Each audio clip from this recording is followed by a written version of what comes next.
आदाब, प्रणाम, सत श्री अकाल, नमस्कार। मैं उम्मीद करती हूँ कि आप सब लोग होंगे बहुत ही प्रसन्न, खुशहाल और सेहतमंद।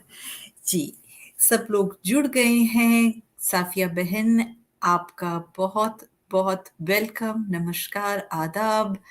नरेंद्र भाई, राम राम।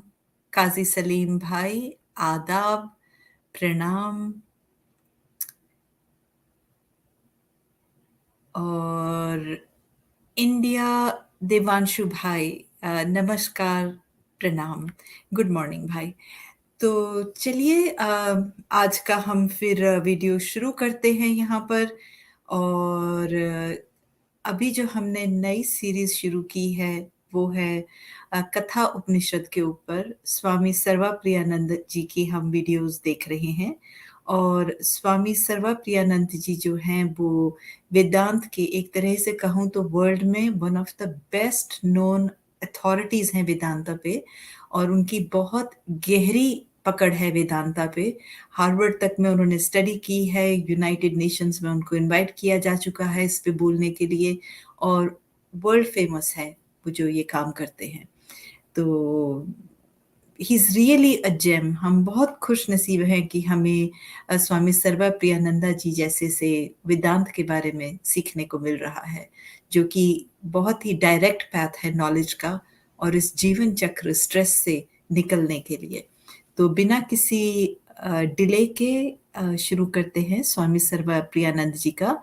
कल हमने पार्ट 15 और 16 देखा था। हमने शुरू ही कथा उपनिषद 15 और 16 से किया था, क्योंकि 1 to 14 में कथा उपनिषद में जो है वो इंट्रोडक्शन है और नचिकेता की इनिशियल कहानी है जब तक वो यमराज से पहुंचते हैं।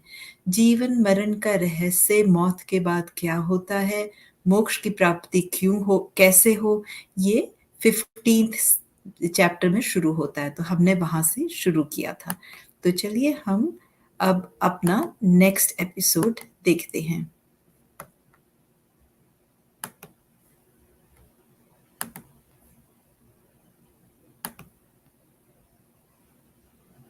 ॐ सहनाववतु सहनौ भुनक्तु सह वीर्यं करवावहै तेजस्विनावधीतमस्तु मा विद्विषावहै।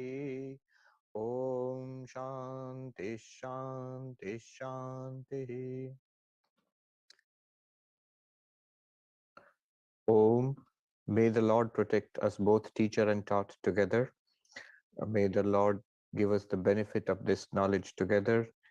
May we achieve greatness together. May this study that we are doing be illuminating, and may we not cavil at each other. Om, peace, peace, peace. So, we are studying the Katha Upanishad, and we are in the first chapter, second section, and mantra number. We had just done mantra number 19 last time. So this is where Yama, the Lord of Death, who is the teacher, has started teaching his students, the young boy Nachiketa. And he has pointed out the nature of the self. The question was, what is the ultimate reality about ourselves? What is going on here in this game of life? In all its joys and sorrows and ups and downs. What is this mystery? What is the solution to this mystery? What is that ultimate reality, if there is any such reality? Please teach it to me. And so that is what Yama has started doing.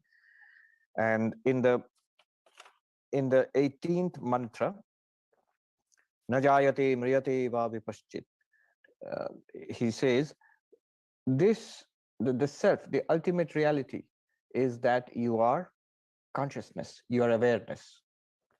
Say, that is not surprising, we might say. I know I am aware.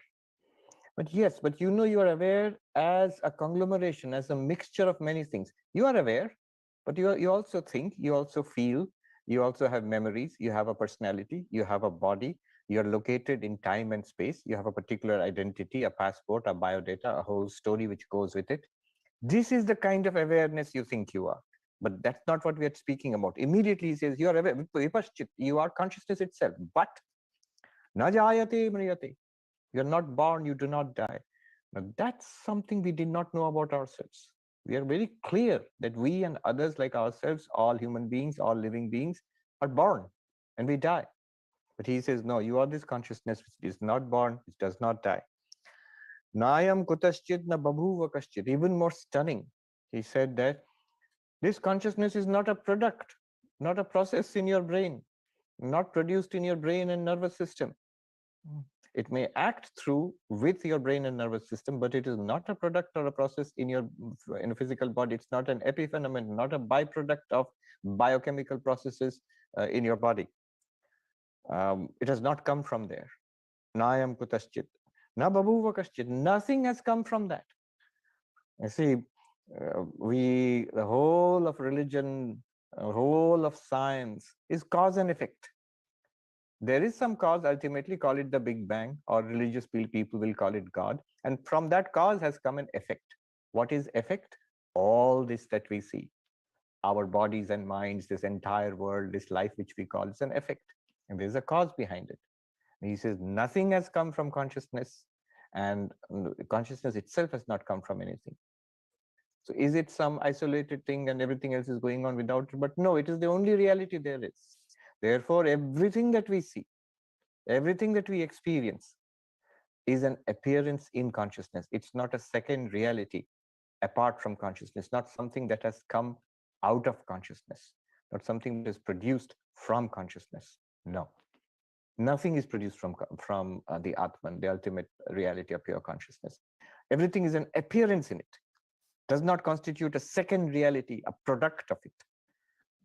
Being changeless, it cannot produce anything anyway, and nothing is actually a product of it, which means even in religion, we say God is the creator of this universe, but Advaita Vedanta goes further. No, the ultimate reality is not a creator of anything. It is not created by anything, nor is it a creator of anything. It is not subject to any kind of change. You are not subject to any kind of change, but we think we are subject to so much change. We are subject to birth and aging and growth and aging and disease and decay and death. He says, no, ajo nitya shashvato ayam purana. Each of these words negates one of the sixfold changes: birth, coming into being, birth, then growth, and then maturity, then old age and decay, and finally death. All of them are negated, not of the body. The body will decay, the body will age, the body will ultimately die. At no point in no scripture has Bhagavan ever promised, Lord has ever promised that you will not die. If you believe in me, you will not die. No. At no point has he promised that. The body will die. Even an avatar's body dies. Body cannot be preserved infinitely. No compounded thing can be preserved infinitely. So you can extend it, but that's not the point. I remember last year, I was interviewed by this History Channel. They wanted to know secrets of the immortals. It has been telecast, actually. It has been shown on TV, that episode, Secret of the Immortals. The series is called, it's hosted by William Shatner. It's called The Unexplained. The Unexplained. And it's in season 3, episode 5, if my memory doesn't fail me. Episode 5. I just saw one clip of myself. It's on YouTube also. They interviewed me for that. And the title was Secrets of the Immortals. What are they interested in? Atman, which is not born, does not die. Not at all. No interest in that. Though I did give them quite a long lecture on the immortality of the Atman. They cut it all out nicely. The only thing they're interested in is how long can you live? So yogis who live for a long time, like Trailanga Swami, who was more or less well documented to have lived for 280 years. Even now, they found one yogi in Banaras who is 120 years old. So they are interested in that. I mean, what can I say? The yogi whom I revere the most, Swami Vivekananda, did not live for 40 years also. So it is not living for a long time in this body, Why would anybody want to live for a long time in this body? Once you realize that what you truly are, it doesn't matter how long this particular body lives or dies. Swami Vivekananda says, take no more heed how body lives or dies. Its task is done. Let karma float it down. Song of the Sannyasi. That is the Jivan Mukta's attitude. So it is not subject to old age, disease, or death. Consciousness is not subject to old age. Body is subject to old age. Body is subject to disease. Body is subject to death. But you are this immortal awareness, Atman, which is not subject to old age, disease, death. You only have to realize it. You don't have to become the Atman. This is what he is pointing out. Na hanyate hanyamane sharire is not destroyed when the body is destroyed. This is an important thing to realize, that neither you nor anybody else perishes when the body perishes. Very important thing to realize. When we are afraid of death, first of all, when we mourn for the death of others, we're anxious about the death of other people who are beloved. And yes, it is a tragedy when people die, because in that sense, that person is gone forever, no doubt about it. But the essence of what that person was, really what that person was, is not gone at all. It's always there. That's what Krishna told Arjuna, that neither you nor I nor all these kings, they will not die now. Even when the body dies, they will still be, they will exist. They existed before the birth of the body. They will continue to exist after the death of the body. O Arjuna, you and I and all these kings, we have had many births, many lives. You don't remember any of them. I remember them all. That's the difference between avatar and a jiva. So, na hanyate hanyamane sharire. It is not limited. Pure consciousness is not limited to the body. And when the body comes and goes, it is not destroyed, does not originate with the body, does not depend on the body, and does not go when the body goes. And you are that unlimited consciousness. And this has to be realized. Then the next 19th verse, of course, he said, this pure consciousness is neither the doer nor the experiencer of the results of action. So, na karta na bhokta, which means pure consciousness is always free of the law of karma. If you are the doer of actions, then you will get the results of actions. Doer of good actions, dharma, you will get punya, and the result will be sukha, merit and happiness. Doer of adharma, mischief, then the result will be demerit, papa, and the result of that will be dukkha, suffering. But actually, you are free of both right now, and you always were. That has to be recognized. Swami Vivekananda says, no, thou art that. You are that, you realize that. That's all that has to be done. Of course, fine print is there. All that has to be done sounds pretty easy, but we'll see. Yama will point out the fine print as we go along. It's not as simple as that, or not as fast as that. Just before I go into the next mantra, Advaita Vedanta is a kind of a shortcut. What shortcut? I was just thinking, I was reading this book. It's called Thinking Better by Marcus du Sautoy. He is this mathematician at Oxford University, and he also holds the chair for the public understanding of science, which was Richard Dawkins, where Richard Dawkins was there earlier. So his approach is not confrontational to religion, as was Richard Dawkins's approach. So he says that he wants to understand religion and have a dialogue with religion. Anyhow, so he told me about this latest book he has written, Thinking Better. It's called The Art of the Shortcut. And he says mathematics is actually the art of the shortcut. And he begins with a very interesting story. About 200-300 years ago in Germany, there's this a schoolmaster who is, in those days, was walking around in the classroom with a cane, threatening the boys, the little school boys. They're all little boys there. And so the schoolmaster wanted to take a little break, and he gave boys a little task to do, which will keep them engaged so that he can take a little nap. And the task was add up all the numbers 1 to 100. This is a well-known story. So you 1 plus 2 plus 3 plus 4 up to 100. You add it up. So he knew that it would keep the boys engaged for quite a while, so he could take a nap. But one little boy, the moment he gave the task, within seconds, this boy stood up and said, in German, he said, "It is done. Here it is." And those days, slate and chalk. So he showed his slate and chalk. And so this Marcus du Sautoy describes the scene as if sort of in his imagination.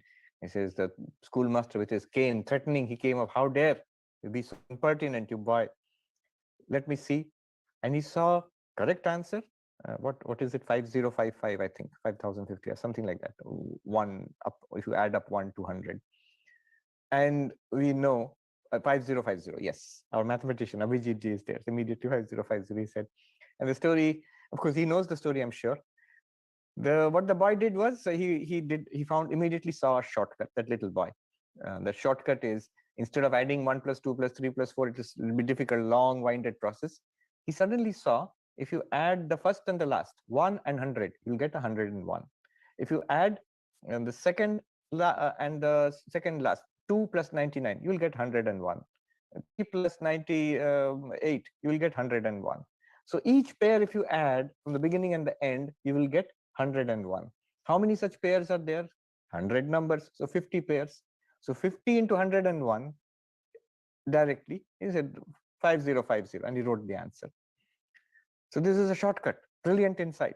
And this boy was none other than Gauss, the great mathematician.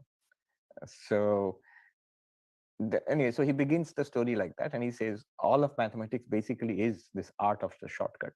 Anyway, immediately I thought Advaita Vedanta is the art of the shortcut in spiritual life, with certain provisions. But it's the art of the shortcut. Instead of this whole idea that I am the jiva and I have to do so many rituals and so many mantra chanting and meditation practices and concentration, finally achieve samadhi, and then have the vision of God. By the grace of God, I shall go to heaven or Brahmaloka. That is the idea in conventional religion, all theistic religion, is that we go after death to this extraordinary place which is beyond samsara. And it's true. But Advaita Vedanta says here and now itself. Yes, Pranav has given the formula. That is the famous formula, n into n plus 1 plus by 2. So here and now, here itself, today, now, you can go beyond that, beyond heaven, beyond God, and realize your identity with the absolute, realize Aham Brahmasmi. And that is the teaching here. That's the teaching here. That's what he's trying to tell us. How will you do that? He will tell us, but basically it is to catch hold of this awareness which you are to attend to, that draw your attention back from the world, from the body, from the senses, from the breath, from the thoughts and emotions, from the ideas, from the blankness beyond the ideas, from the panchakosha, beyond that, into the awareness in which all of this is appearing. If you turn your mind inwards to that, you will get it here and now. Sri Ramakrishna, I remembered yesterday we were reading the Gospel of Sri Ramakrishna. And there, Sri Ramakrishna, I did not explain that portion. I will take it up next time. He talks about the approach of the jnani, approach of the yogi, approach of the bhakta. In the approach of the jnani, the path of knowledge, Sri Ramakrishna says, what does the jnani do? He says, this world, the changing world, is not the absolute reality. And he turns his mind away from it. Neti, not this. This body is not the absolute reality, nor is the mind the absolute reality. Turns his attention away from that. Turn your attention, if you seriously can, our highly trained and pure mind can literally turn its attention away from that. Drop it. In this way, when you drop it, then what remains is pure consciousness. And Sri Ramakrishna says the mind will go into samadhi. It will, by this very process of Vedanta Vichara, not this, not this, it will go into samadhi. See, the difference is, in our case, if you do it properly, in our case, you will come to a clarity and understanding. And in the case of a trained yogi, like Sri Ramakrishna, it doesn't even have to be of the level of Sri Ramakrishna. In the case of a trained yogi, not only that clarity will come, the mind will also go into Nirvikalpa Samadhi, that pure mind. Along with that clarity, mind will become centered in that. Our mind keeps vibrating, so we don't become stilled in that absolute. So that, but that samadhi is achievable through this this vichara, this inquiry which we are doing now. After that, Sri Ramakrishna says, what is the result of that samadhi? The jnani comes to a complete conviction that the world is false, Brahman alone is real, and that you are none other than Brahman. That conviction we are going to come to here. All right. Now let us go ahead. Mantra number 20. Another very important, very powerful mantra. 21 is also like that. 19, 18, 19, 20, 21. 20. Anoraniyan mahato mahiyan atmasya janto nihito guhayam tamah kratu pashyati vita shoko dhatu prasadan mahimanam. Very beautiful and powerful mantra about the true nature of the Atman, about yourself, about us, our real nature. He says, what is this Atman? What are you like? What is this pure consciousness, Atman? What is it like? Anoraniyan mahato mahiyan. Language of contradictions and paradox. It is smaller than the smallest, the tiniest. Anu means atom. It's more atomic than an atom. Okay, so it's a tiny, tiny little thing? No, it's vaster than the vast, greatest. Mahato mahiyan. Larger than planets and stars. Shankaracharya actually will say here that it's smaller than the tiniest grain of any seed, tiniest seed. And he will say it is larger, vaster than the earth itself. We can also say by extension solar system or galaxy or universe itself. Where is it? It is lodged, it is found in your heart, in your mind, in your intellect. It's pointing to the awareness which is there in your mind and intellect. Literally in the heart, in the cave of the heart. It's found in the cave of the heart of all sentient beings. The tamakratu pashyati dhatu prasada. You see the glory of this Atman. What do you need? Two things are needed. Akratu. You must give up desires, transcend desire. The desireless one. And the second thing you need, dhatu prasada. The senses must be brought under control. The senses, the sense organs of action, mind must be calmed and attention directed inwards. Desireless, calmed mind and senses. Then what happens? Something amazing happens. Pashyati, you see. What do you see? Mahimanam atmanaha. The glory of this Atman. What is the glory of this Atman? We'll see. You appreciate, for the first time, you appreciate what you already always had. It is that, do you remember the story of the washerman and the diamond I've told? Sri Ramakrishna has told us the story. The washerman who thought it was just a rock and he used it for scrubbing dirty laundry, but he found it was a diamond. And when he sold the diamond, it removed all his poverty forever. But he has to recognize the diamond first. He has to appreciate the glory and the magnificence of the diamond first and see that it has the potential to solve all his problems. Similarly, Mahimanam Atmana, the glory of yourself. For the first time, you will understand the glory of yourself. A glory greater than body, greater than mind, greater than life itself, greater than all the worlds, a glory greater than God. So that glory you will recognize. And then so what? Vita shokaha, forever beyond sorrow. You will go forever beyond sorrow. You will be like Krishna said, you will have attained that. Yang labdva nachaparam labham manyate tatodhikam. You will have attained that, by after attaining which you will not find anything in this world, in this life, in this universe greater than that. You have got the greatest thing by far. Yasmin sthito dukkhena gurunapi na vichalyate. Krishna says to Arjuna, centered in which even the greatest of sorrows will not be able to shake you. You would have achieved that. You would have attained that. And in fact, achieved that, attained that, we already have it. But you have recognized the glory of that. Then you will see. You will be set free. That is called Jivan Mukti, freedom while living. Now, I just want to quote a few lines from the commentary by Shankaracharya. We will appreciate this mantra more. So as I said, it is smaller than the smallest. He says the smallest possible seed you can think of. The Atman is smaller than that. And then it is larger than, he says, Prithivya Dehe, larger than the earth and other planets and heavenly bodies. It is so great. Then how is this possible? How is it greater than the Earth and other planets, and how is it smaller than the smallest? Let me start with an example. Um, an example is that, okay, water. Water is a good example. Now, if I say water is, there is something which is smaller than the tiniest bubble and greater than the Pacific Ocean. What is that? That is water. How is the water smaller than the smallest bubble and greater than the Pacific Ocean? Because in the tiniest bubble also, what is there? It's made of water. So in that bubble, there is water. So if it has to be in the bubble, it has to be smaller than water, smaller than the bubble. If something has to be in that bubble, it has to be smaller than the bubble. So water is made of tiny water molecules, which are tinier than any bubble. But it is also greater than the whole Pacific Ocean, because the entire Pacific Ocean is in water. Without water, there is no Pacific Ocean.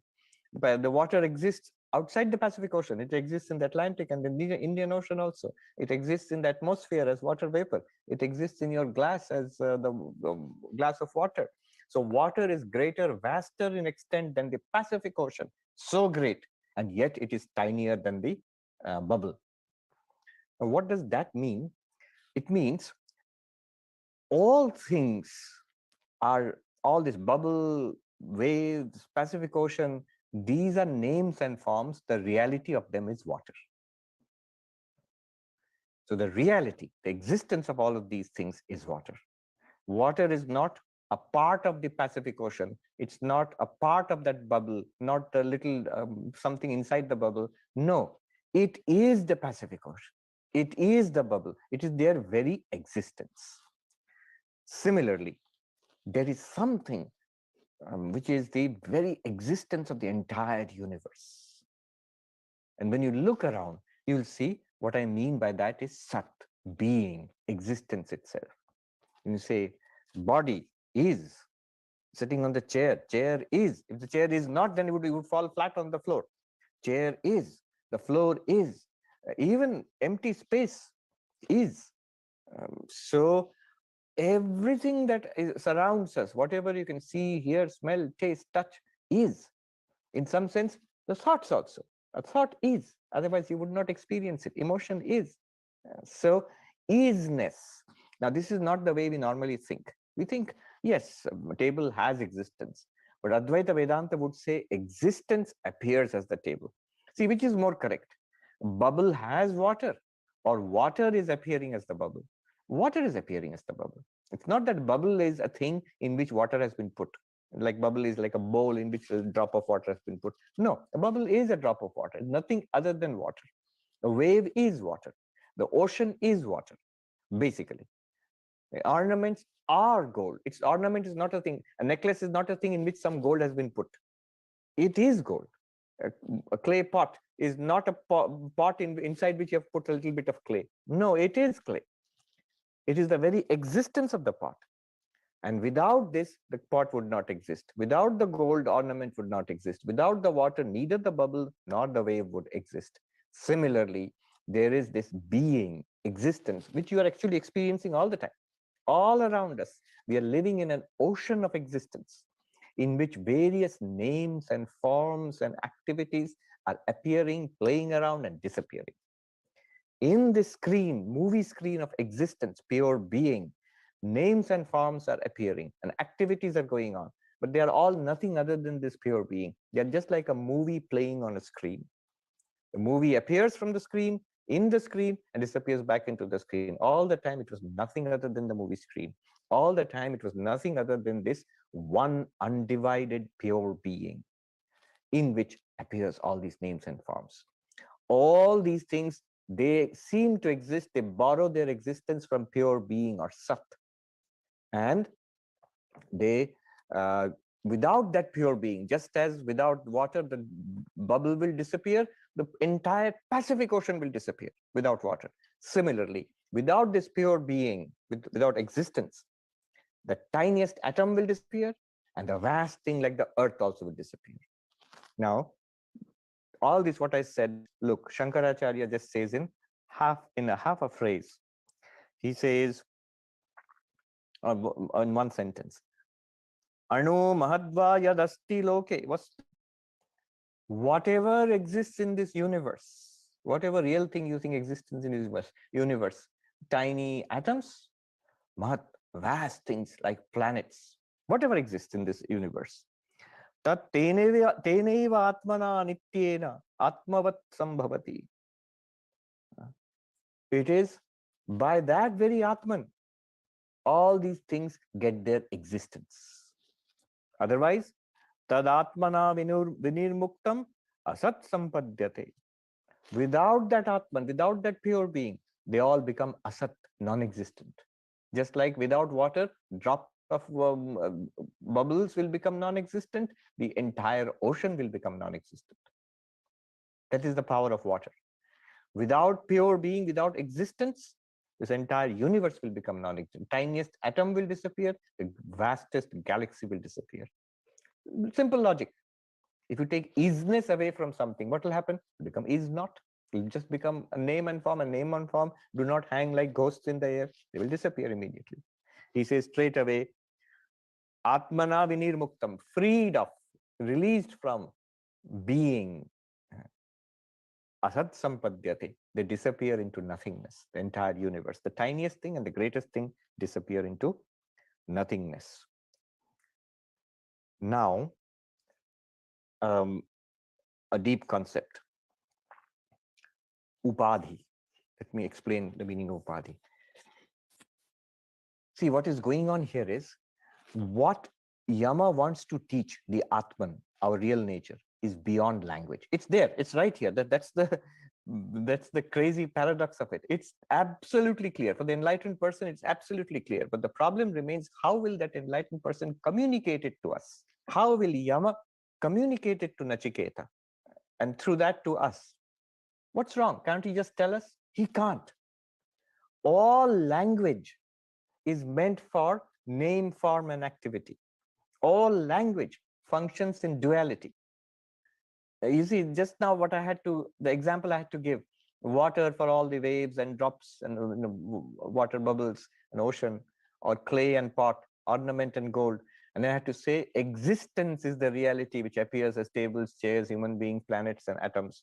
Now, that language is not capable of expressing that. If you say, what will the English language look like when you say something that chair exists? If you say existent chairs, that's not a valid sentence. You can't talk like that. Existence chairs. Here is existence appearing as 96 people. No. What is the correct way in language? What will you say? 96 people are here in this meeting. That means 96 people exist here. See, 96 people exist. We can't say existence is 96, is appearing as 96. Language cannot express it. Why language cannot express it? That I have explained in other classes, and there are talks also. The fivefold factor is there, so which prevents language from expressing that ultimate reality. Anyway, I will not go into that. If those who are interested, you can see the paradox of language, Advaita Vedanta. I think there are talks on that. In Mandukya especially, I've talked about that. But anyway, the problem remains. How will a teacher explain something which cannot be expressed in language? And so one of the ways in which the teacher explains it is language, uses the language of paradox, contradictory language. Greater than the greatest, smaller than the smallest, tinier than the tiniest, vaster than the vastest. Anoraniyan, mahato mahiyan. Where is this wonderful thing? You are it. Atmasya janto nihitam guhaya. This Atman is lodged in the cave of the heart of all sentient beings. That's you. It's a poetic way of saying it's you. Now, this contradictory language, how will we unlock it? How to understand it? Can it be understood? Yes, it is meant to be understood. He's not saying it just to be contradictory in a Zen sense, to be cool and sound extraordinary and profound. No, no, no. It has a very clear meaning, and you're meant to unlock it, and we will do so now. One great sadhu, I think, one of the few, I think, who I understand to be enlightened, Swami Ramananda Saraswati, whom I met, he said once in Hindi, I will translate for you. दो विपरीत बात आपको एक साथ समझ में आवेगी महात्मा जी तो अद्वैत पकड़ में आवेगी. If these two contradictory things you can understand at the same time, then you will understand Advaita Vedanta. So let us try to understand how something can be greater than the greatest and smaller than the smallest. So the concept is Upadhi. What is the concept of Upadhi? Upadhi is definition, something that comes near another thing and appears to transfer its qualities to the other thing. I'm translating from Sanskrit. Samipe sthitva swiyan gunan adhatte iti upadhi. Remaining in proximity, it appears to transfer its qualities to something. And the classic example is you have a crystal and a red flower is bought near the crystal. If you're on the other side, if you look at the crystal, it will appear to be red. A yellow flower is bought near the crystal. From the other side of the crystal will appear to be yellow. And if you remove the red flower and the yellow flower, the crystal will appear to be colorless. Now, what is the true color of the crystal? Is it red? No. Even when it looked red, there was not a trace of redness in the crystal itself. Just looked like that because of the presence of the red flower. It's not yellow. It looked yellow in the presence of the yellow flower. The yellow flower is the upadhi. The red flower is the upadhi. In English, that they have translated it as quite incomprehensibly as limiting adjunct. Upadhi is limiting adjunct. But let's just say that something that appears to transfer its qualities to another thing. So red flower appears to transfer its redness to the crystal, but actually doesn't do anything, just looks like that. So it's not red, it's not yellow, the color is not yellow. And should we say it's not colorless also? No, it is actually colorless. The crystal continues to be without any color, even when it looks red, even when it looks yellow, even when it looks colorless. All throughout, it is without any color, without any characteristic. It's a presence of upadhis which seems to lend their characteristics to the crystal. So it is like this. Here is the crystal. It's a paperweight, it'll have to do. It looks more or less colorless, let's say. And now suppose I bring a pink piece of paper behind it. It looks pink. But while it looks pink, it's not pink actually, not at all. Nothing has become pink about it. And suppose I bring a yellow piece of paper behind it, it now looks yellow. But even when it looks yellow, nothing about it is actually yellow. Nothing about it is actually pink. It is actually this. And it continued to be this, even when I did this, or even when I did this. So this thing is the upadhi. Now, what is an upadhi? Body is an upadhi for consciousness. Mind is an upadhi. The world is an upadhi. The universe is an upadhi. So whatever are the characteristics of the universe, of the body and mind, they appear to be superimposed on the Atman, on pure being or pure consciousness. Now, what's actually tiny? The atom is tiny. What's actually really big? The galaxy, the Earth is really big. But existence itself, because it appears as an atom, it also seems to take the qualities of this appearance called an atom to itself and says it's a tiny thing. It's a tiny little thing. No, the isness there is not tiny. It's just the name and form of the atom which is tiny, the form of the atom which is tiny. And the isness there is not vast. It's just the earth which is vast. But when you say earth is, the isness also seems to be a vast isness. And therefore, isness is actually smaller than the smallest, vaster than the vastest.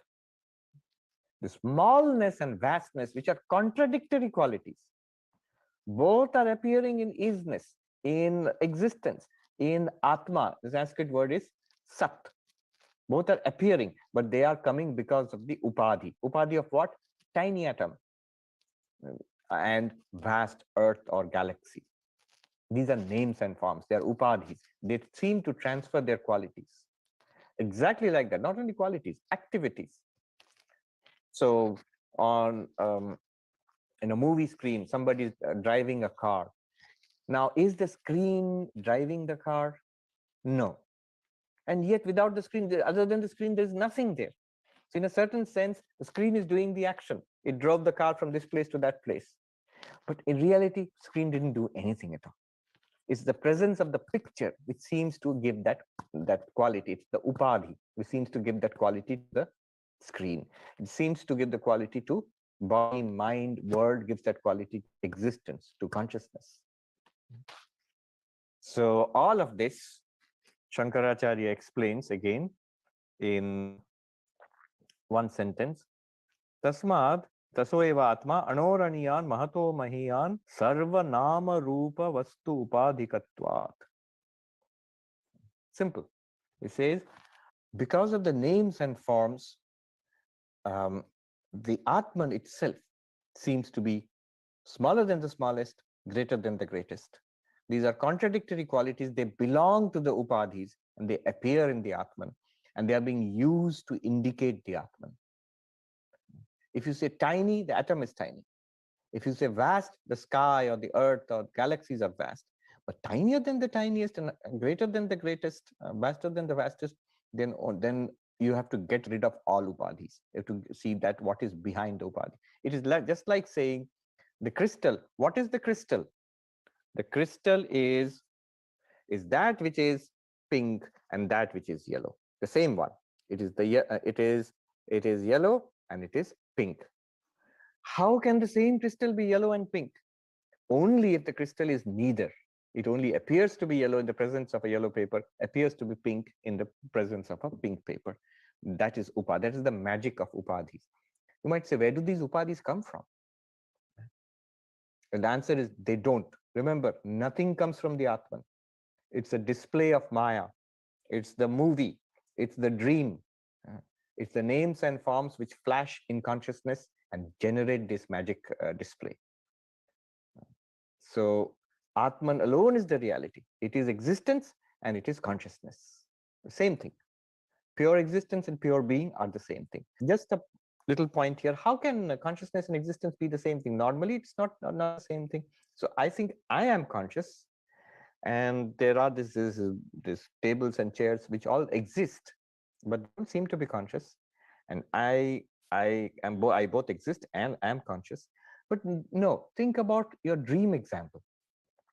In your dream, whatever you see, whomever you see, whatever action happens, including the time and space of the dream, all of it is given existence by your dreaming mind, and it's all revealed by the consciousness, which is your dreaming mind, your consciousness shining in your dreaming mind. The dreaming mind by itself is the existence of all dream entities and is also the manifestation of all dream entities. So all existence and all consciousness in the dream, it all comes from the dreaming mind. Exactly like that, in the waking, right now, every existence and all experience comes from this existence consciousness, Sat Chit, which is the Atman. Okay. So all this is possible. Upadhikatvat, all beings they are nothing but upadhi appearing in being or in consciousness. Notice how smoothly he has made the transition from the last mantra, where the Atman is consciousness, vipaschit, pure awareness, in the 18th mantra. 19th mantra also, not the doer, not the experiencer, just pure awareness. To pure being. Here he says it is the existence in all beings, without which everything will disappear into non-existence. And he holds them to be the same thing, being and awareness. Then where is this Atman, which is the existence of all things? Where? Where will we find it? Atmasya janto nihito guhayam. Guha means cave. What cave? It's not a physical cave. It is the cave of the heart or your mind. Locate it immediately, right now in our experience. This mind, this thinking, this feeling, this perceiving, this mind itself. In this is this Atman we are talking about. Right now, where do you experience consciousness? Forget philosophy, forget Vedanta. If I just ask you, are you aware? Yes. Where do you experience awareness? It's within myself. And in awareness, I see all these things, but awareness I experience within myself. And within myself means within my mind, in my intellect. That is aware. My thoughts are aware, my perceptions are aware. Or awareness is there in my thoughts, perceptions, emotions, ideas, dreams, waking. This is where awareness is. He calls it the cave. Nihitam guhayam. Then Shankaracharya, he gives a very beautiful pointer here, directly points to uh, the Atman. He says, Tam Atmanam Darshana Shravana Manana Vijnana Lingam. He says that, where shall we find this consciousness? Look at your experiences. Which experience? Darshana, Shravana, Manana, Vijnana. When you see, are you not aware? When you hear, are you not aware? When you think and feel, are you not aware? When you understand something, are you not aware? In all these, awareness is common. What he's saying here is wonderful. This is how you have to appreciate this awareness. In all our experiences are different from each other. If you sip a cup of coffee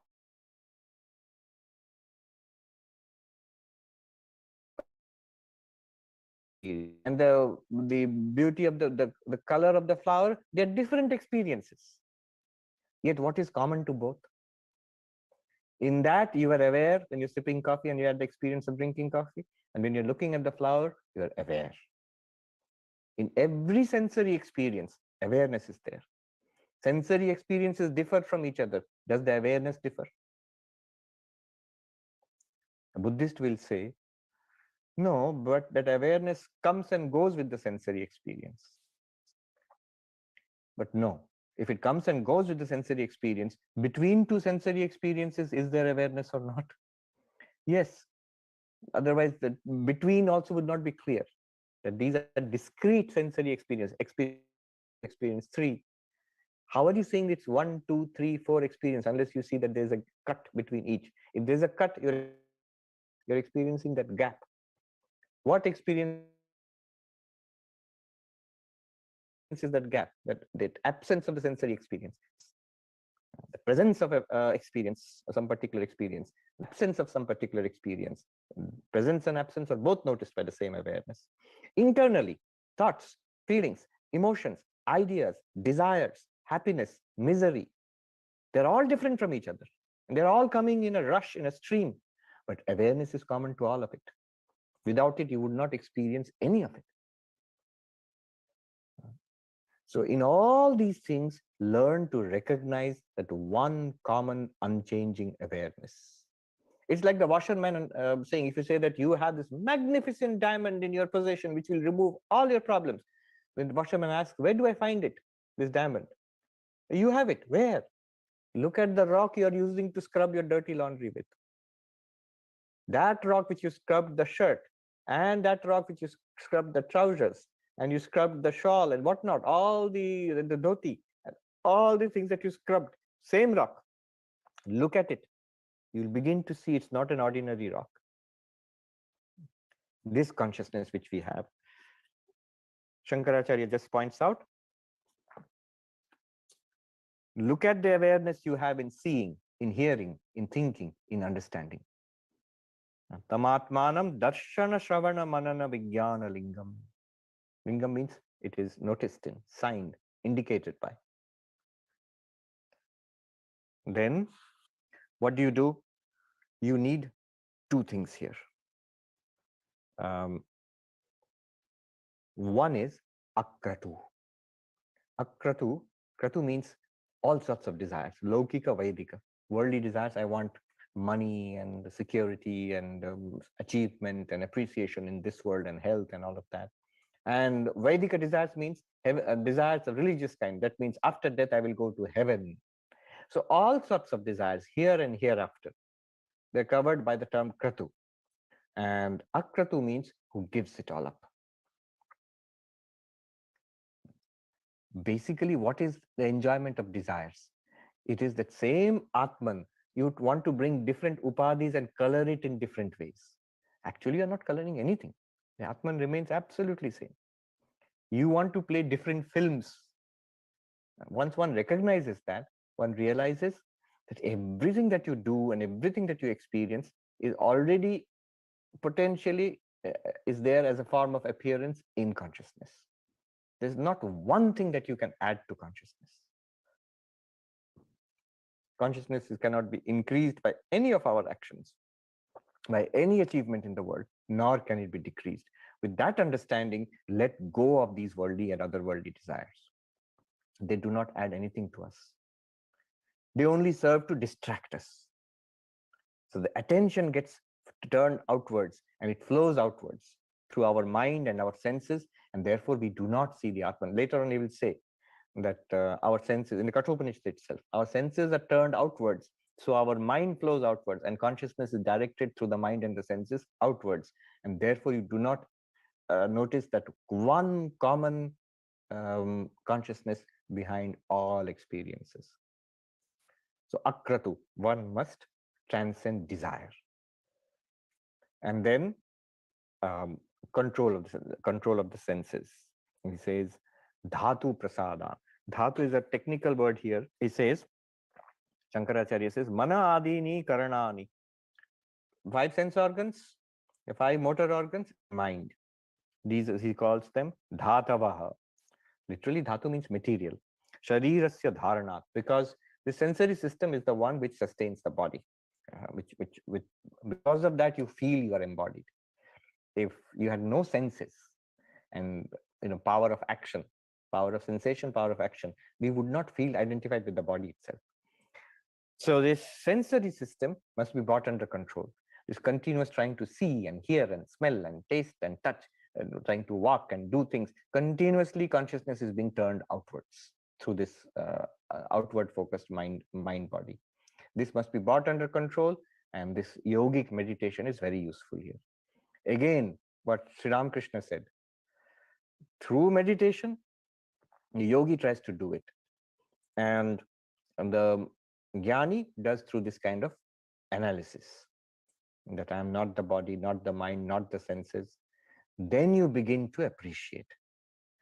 In the desireless mind and in the quiet mind, you begin to appreciate the nature of consciousness. Then alone you can say, Chidananda Rupaha Shivoham Shivoham. I am of the nature of unlimited consciousness. I am bliss itself. I am Shiva. I am Shiva. But what preceded it? Manobuddhyahankara Chittani Naham. I am not the mind, not the intellect, not the ego, not the mind stuff, the memory. I am not the senses, the 5 senses. I am not the body made of the 5 elements. And I am awareness in which all of these are appearing. They are what? Upadhi. We have now learned they are like the pink paper or the yellow paper. They are all appearing in me, appearing to color me. I forget my nature, and just like that crystal, it will think, I am pink, I am yellow. No, at no time, even when it looked pink, you are not pink, you're not yellow. Similarly, even if it looks like in awareness, here is our body. Here is a body which is moving around and see and hear and smell and taste and touch. No, at all times, you are awareness itself. You see, the senses, what they do is they borrow the mind, and the mind borrows consciousness. So consciousness reflected in the mind, channelized through the senses, gives us various experiences. The Buddhists call these the 6 consciousnesses. 6 consciousnesses. What are the 6 consciousnesses? I consciousness. What is I consciousness?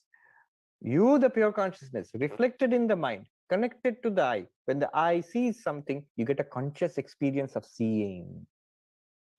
Shankaracharya calls it darshana linga, but it's a sign that you are consciousness. Ear consciousness. What is ear consciousness? You, the pure consciousness, reflected in the mind, connected to the ear, sound is heard. It's a conscious experience, ear consciousness. Taste, tongue consciousness, nose consciousness, skin consciousness, and mind consciousness. Thoughts, feelings, memories, ideas.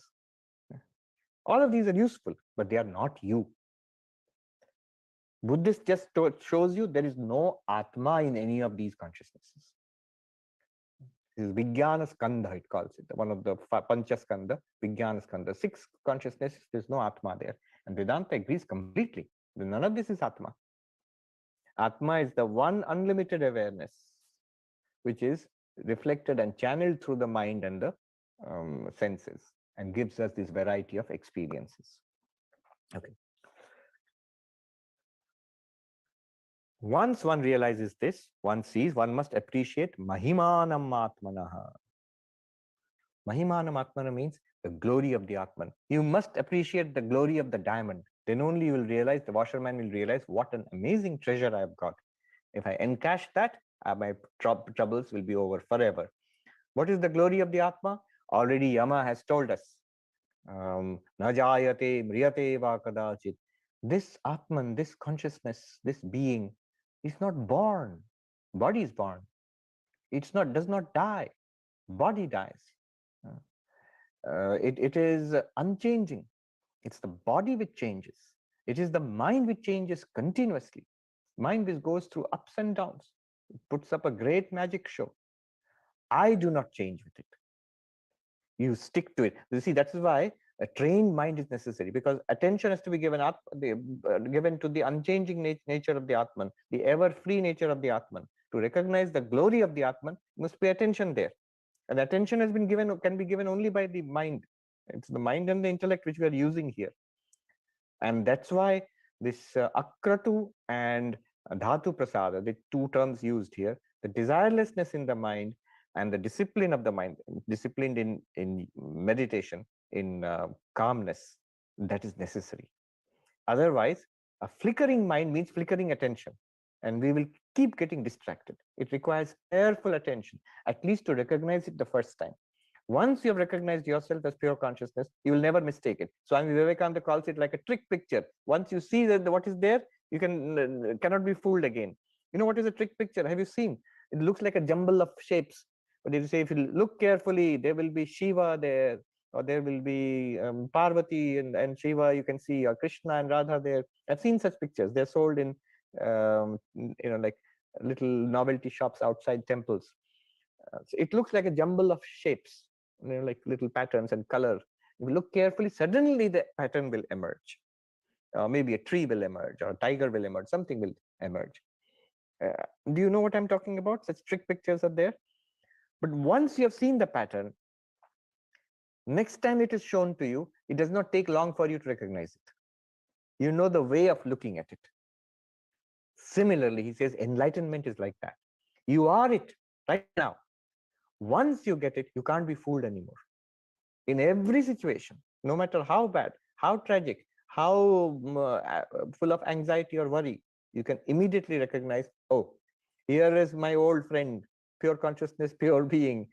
It is I alone. I alone am that. Aham Brahmasmi. I recognize the glory of the Atman. It is not born, it does not die, it does not age, disease cannot touch it. Sorrows, ups and downs, miseries, fancies, frustrations, none of it can touch it. I'm free of all of that. This is the glory of the Atman, immortal, pure, beyond the law of karma, ever free, ever secure. I am that already. You can always refer back to it. That's your real nature. Always draw strength from it. So appreciate the nature. Shankaracharya says, Pashyati ayam, sees this. Sees this means, he says, Aham asmiti sakshad vijanati. What a beautiful statement. I am this infinite existence consciousness, in which appears not only just this body, just this mind, but all bodies and minds. The entire universe appears in this Atman itself. I am that unlimited Atman, which is called Brahman. Sakshad Vijanati directly knows. When the mind is stable, is purified, pure of desires, and the senses are controlled, it will go into samadhi at this stage. Even if that does not happen, a clarity will dawn that, oh, so this is what I am. This is called freedom, this recognition.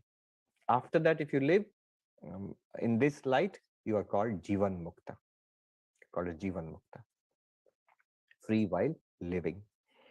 All right, so it's a very beautiful mantra. Anoraniyan mahato mahiyan atmasya jantor nihito guhayam tamakratu pashyati vita shoko dhatu prasadan mahimanam atmana. Smaller than the tinier than the tiniest, vaster than the vastest. This Atman is lodged in your mind, in your heart, in your intellect as awareness. Everywhere it is existence, the existence of all things. It is colored by upadhi. What upadhi? Names and forms. What names and forms? Tables and chairs, bodies, mind, thought, mountains and rivers and the sky and earth. They're all upadhis. They're like the pink paper and the yellow paper. At least the pink paper, yellow paper has some existence apart from the crystal. Here upadhi has no existence apart from you, the consciousness. Pashyati, you will see. What will you see? Mahimanam atmana. You will appreciate the glory of yourself. It's a glory greater than any earthly glory, any bodily glory, more beautiful than the most beautiful body. It is more intelligent, the most intelligent mind. It is longer lived than the most ancient mountain range or ocean or planet. It's vaster than the vastest galaxy, tinier than the tiniest subatomic particle. And the words of the Isha Upanishad, faster than the fastest, and absolutely will not go anywhere, immovable. So this Atman, how is that possible? Upadhi. We'll see again, the same contradictory language will be used next time. And then you realize this glory, realizing this glory, I am this amazing thing, always was. Therefore, I am free. I have no problems. Every time you seem to face a problem, refer back to this glory. Mahimanam Atmana. Look at your own glory. And then from that perspective, look at the problem. It's nothing to me. Even death is nothing to me. Not only our own bodily death, death of our own body, but of others also. So you will realize they are also safe in the ultimate sense. Then what Krishna said to Arjuna, you need not grieve for them. In a certain sense, they are always permanently safe. But for that, you require tamakratu, akratu, and dhatu prasada. The discipline of, so this is actually the qualifications for Vedanta. Akratu is vairagya, and dhatu prasada is shat sampatti, sixfold discipline. Akratu, vairagya, this, viveka, vairagya, shat sampatti, mumukshutvam, the fourfold qualification for Vedanta. Viveka already is doing this discernment, trying to show you the Atman apart from the Upadhis. Is trying to show us. This is Viveka. This is the neti neti. And what he wants from us is what Nachiketa already has, Vairagya, complete dispassion for anything, any Upadhi at all. I don't want this Atman to be colored by anything. I have no desire for a particular movie to be played. So, or if anything is being played, I have no problem with it also. I recognize it to be a movie. I recognize it to be an Upadhi. So that is called Akratu, Vairagya. Plus the discipline, sixfold discipline. Do you remember the six treasures, Shat Sampatti? All of that he just calls it Dhatu Prasada, control of the senses, mind, senses, sense organs, motor organs. At least to that extent that we can notice ourselves as this. Too much restlessness, it won't work. Once you notice, it is yours forever. It just requires one instant of stillness. Stillness means the ultimate stillness. Even just one instant, that's enough. Yes, let me quickly look at the questions. Nian says, unexplained series, Secrets of the Immortals. Yes, correct.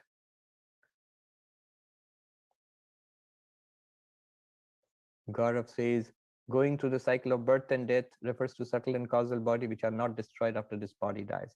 That is why it is said we are going from one body to another. Is this correct? Yes.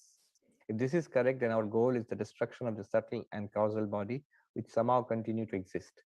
Interesting thing which I find is that the atheist believes that our existence, all three bodies are destroyed after death.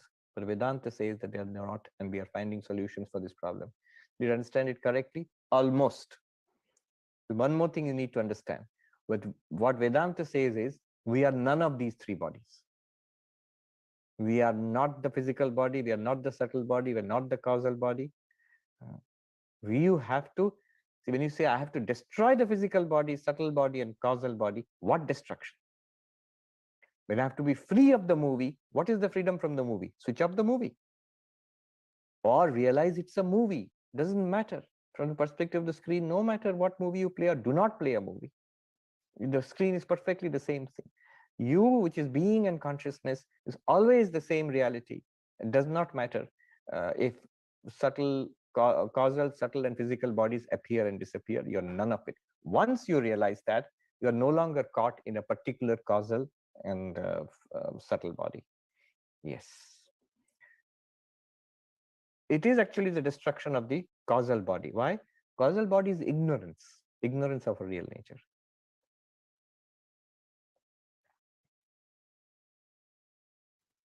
And the material science explanation, atheist materialist explanation that if the physical body is destroyed and that's it, no, there's nothing else left. Well, that does not free that person, because that person still has the ignorance about his or her real nature, and it will be reborn again in some other physical body. Even if they don't believe in a subtle body and causal body, it doesn't matter. And it's terribly wrong not to believe in a causal body and a subtle body. Doesn't the atheist have thoughts? Even the thought that I do not have a subtle body, causal body, it means that I have a subtle body, because you're thinking. Rodrigo says jivas do not consciously remember past lives. Several episodes of Life of the Saints where they interrogate jivas about past and future lives. Does enlightenment reveal the story from ignorance to knowledge as in a movie? This is Patanjali Yoga says this, that in the last life, you will know all your past lives. But again, you see, Yama, Vedanta, Advaita Vedanta is not interested. It's like saying the moment you realize it's not a movie, it's a movie, it's not reality. Do you remember all the movies you have seen or not? Doesn't matter if you remember, doesn't matter if you, if you don't remember. Tanuka Ghoshal says, I have heard teachers in other traditions specifically mention the soul or Atman having the size of 1 by whatever the tip of a human hair. Where did this come from? Atman is equivalent to Brahman and hence attributeless, cannot be measured. Correct, correct. It cannot be measured. So the meaning that it is 1 by 10,000, the tip of a human hair, can have two meanings. One is it's incredibly subtle. That's all it wants to, they want to say. Or if they actually mean it, what it could mean is there is some incredibly tiny scale on which the subtle body can be measured. And so the subtle body, remember, is an upadhi for the Atman. So as tiny as the subtle body is, Atman is there also. So the Atman is as tiny as that, 1 by 10,000th of the tip of a human hair. So, but is it actually that size? No, that may be the size of the subtle body or something. Or just forget all that and it just means that it's very subtle, that's all. Girish says, you have argued that Shunyata, Madhyamaka, and Purnam are two sides of the same coin. Does it follow that a self-Atman, non-self of the Atman are Anatman, are equivalent? No, they're not equivalent. The Anatman doctrine basically is the complement of the Atman doctrine from our perspective. The Anatman doctrine, as I said, it meticulously shows you whatever we consider to be ourselves is not ourselves. There's no Atman there. There's no Atman in the physical body. There's no Atman in our feelings. There's no Atman in our emotions. There's no Atman in the 6 consciousnesses I mentioned, Vijnana Skandha. There's no Atman in the perceptions. This is called Pancha Skandha, the 5 aggregates. That's all you find. There's no Atman there. There's no Atman other than that also. So where is the Atman? He says the Atman in this is just an illusion, an imagination. I think I am this conglomeration. No, there's no self there. There's no such thing as a self. There's just this conglomeration playing around. So that is Theravada Buddhism or Shravakayana. That's the preliminary analysis. And then the further deeper analysis is there in the Chitta Matra, mind-only school of Buddhism. Then there's an even deeper analysis in Madhyamaka Buddhism, the Shunyavada Buddhism. An even deeper analysis finally in what is known as the Shentong Buddhism, Tibetan Buddhism, which is very close to the pure being, pure consciousness of Advaita Vedanta. Alpana says, why does the understanding oscillate between being and specific name and form? Uh, it doesn't oscillate. It's not usually fixed in that specific name and form. That's what we think of ourselves. Now we are being pushed back to the being. Yama is trying to make us appreciate from specific thoughts, feelings, emotions to pure awareness, from things, small and big, to the existence itself. He's trying to push us back to the background. Gaurav says, greater than the greatest, smaller than the smallest. Can it refer to appearance, virtual reality in our existence? Ultimately, the world conceived by human minds in terms of matter, space, and time exists only in the human mind. Is it saying that Atman transcends the space conceived by the human mind? I won't answer this directly. I'll just say this new book that David Chalmers has written. It's called Reality Plus. So there he argues, interestingly, he argues that we are now going into a world of virtual reality. And that's going to become more and more a part of our lives, whether you like it or not. And he says that's reality also. If you consider this to be a reality, you consider that to be a reality also. And that's very interesting.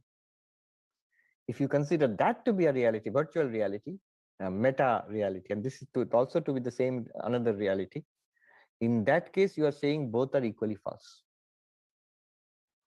If you say it is all false or it is all real, if you equate the two, then you are agreeing to the position that if that's a virtual means false appearance, virtual reality is reality, same as this waking reality, then you are saying nothing more than what Gaudapada said 1400 years ago. He compared waking reality to a dream reality. He says it's the same. Consider both to be false, consider both to be real, but the reality is that which underlies both, which makes both appear to be real. So that's a very interesting position he's taking.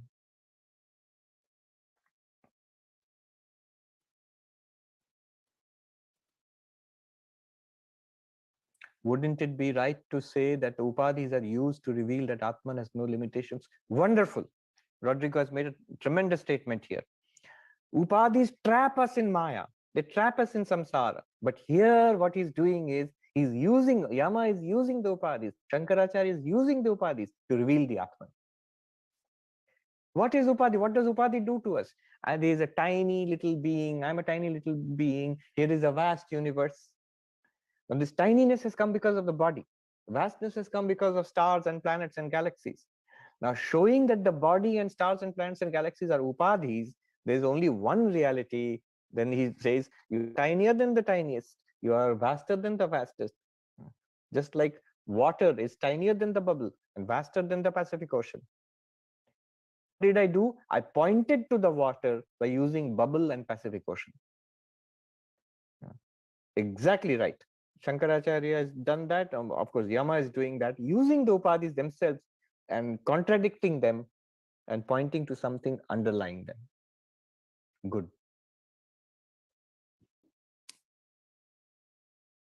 All right. Gaurav says, even other sampradayas like ISKCON believe that Atma has appropriated upadhis body.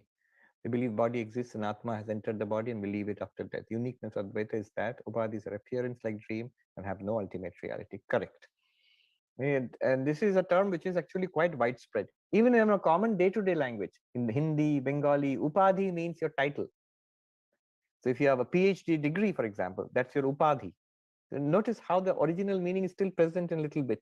It lends its PhD to you, the being who holds that PhD. So you are affected by it. So PhD was standing next to your name. It lends itself to you, its qualities to you. In some other languages, I heard Marathi, upadhi is actually seen as an obstruction or something wrong, or as some obstacle to be overcome. That's also the original meaning. You see, Shri said, Swamiji writes Nirguna Gunamaya. Correct. Doesn't it not contradict both true formless and fully formed with lent qualities, but those qualities also exist within the formless? Just the opposite. But it's a good thing that you have pointed out. The Khandana Bhava Bandhana, This is a beautiful hymn written by Swami Vivekananda about Sri Ramakrishna. And notice, there he uses this contradictory language again and again and again. Nirguna gunamai, beyond qualities, full of, pervaded by all qualities. The same reality is the absolute, the same reality is God or Bhagavan or Saguna Brahman. Nirguna Brahman, Saguna Brahman. How is it Nirguna Brahman? In itself. How is it Saguna Brahman? With upadhis. How can the same reality be pure being and it can still be God of the universe with the upadhi of Maya? The pure being, the appearance of Maya now becomes God. See, this upadhi thing is absolutely crucial to Advaita Vedanta. You can see now the way upadhi is used here. That's why when Madhvacharya attacked Advaita Vedanta, one of the targets was upadhi. There's a book, Upadhi Khandana, the attack on the upadhis. Tamiko says, if here the cave of the heart refers to the mind, can you please explain about why the word heart is used and not mind? Yes, whenever the heart is used, Shankaracharya explains it as Buddhi Guha, the cave of the intellect. And that's because in ancient times, in all cultures, in fact, the mind was supposed to be located in the heart. That's why you meditate here in the heart. So it's a psychic heart. And there is, I mean, nowadays, because we understand the function of the brain, we say the mind is located here. But traditionally, the idea was the mind is located in the heart. And look at your own feeling of life itself. The world seems exterior. Then closer to you seems the body. You sit closely, closer to you seems, the closest to you seem your own thoughts, feelings, ideas. And you seem to be in there somewhere. So what's closest to you? Which is the cave you are sitting in? In your own thoughts, feelings, ideas, memories, desires, that's the mind. So that's the cave in which you dwell. Sort of intuitively, it feels like that. Anyway, the real reason is mind and intellect were supposed to be centered in the heart in traditional yoga and tantra also. Rama says the self is not a thing, correct, but everything we experience is an object, correct. How do we break ourselves from this object-based understanding? Especially when we talk about pure existence, it's difficult to perceive it beyond objects. Never ever try to see yourself as pure existence. You can't. Whatever you experience is an object, correct. Notice that much, it's enough.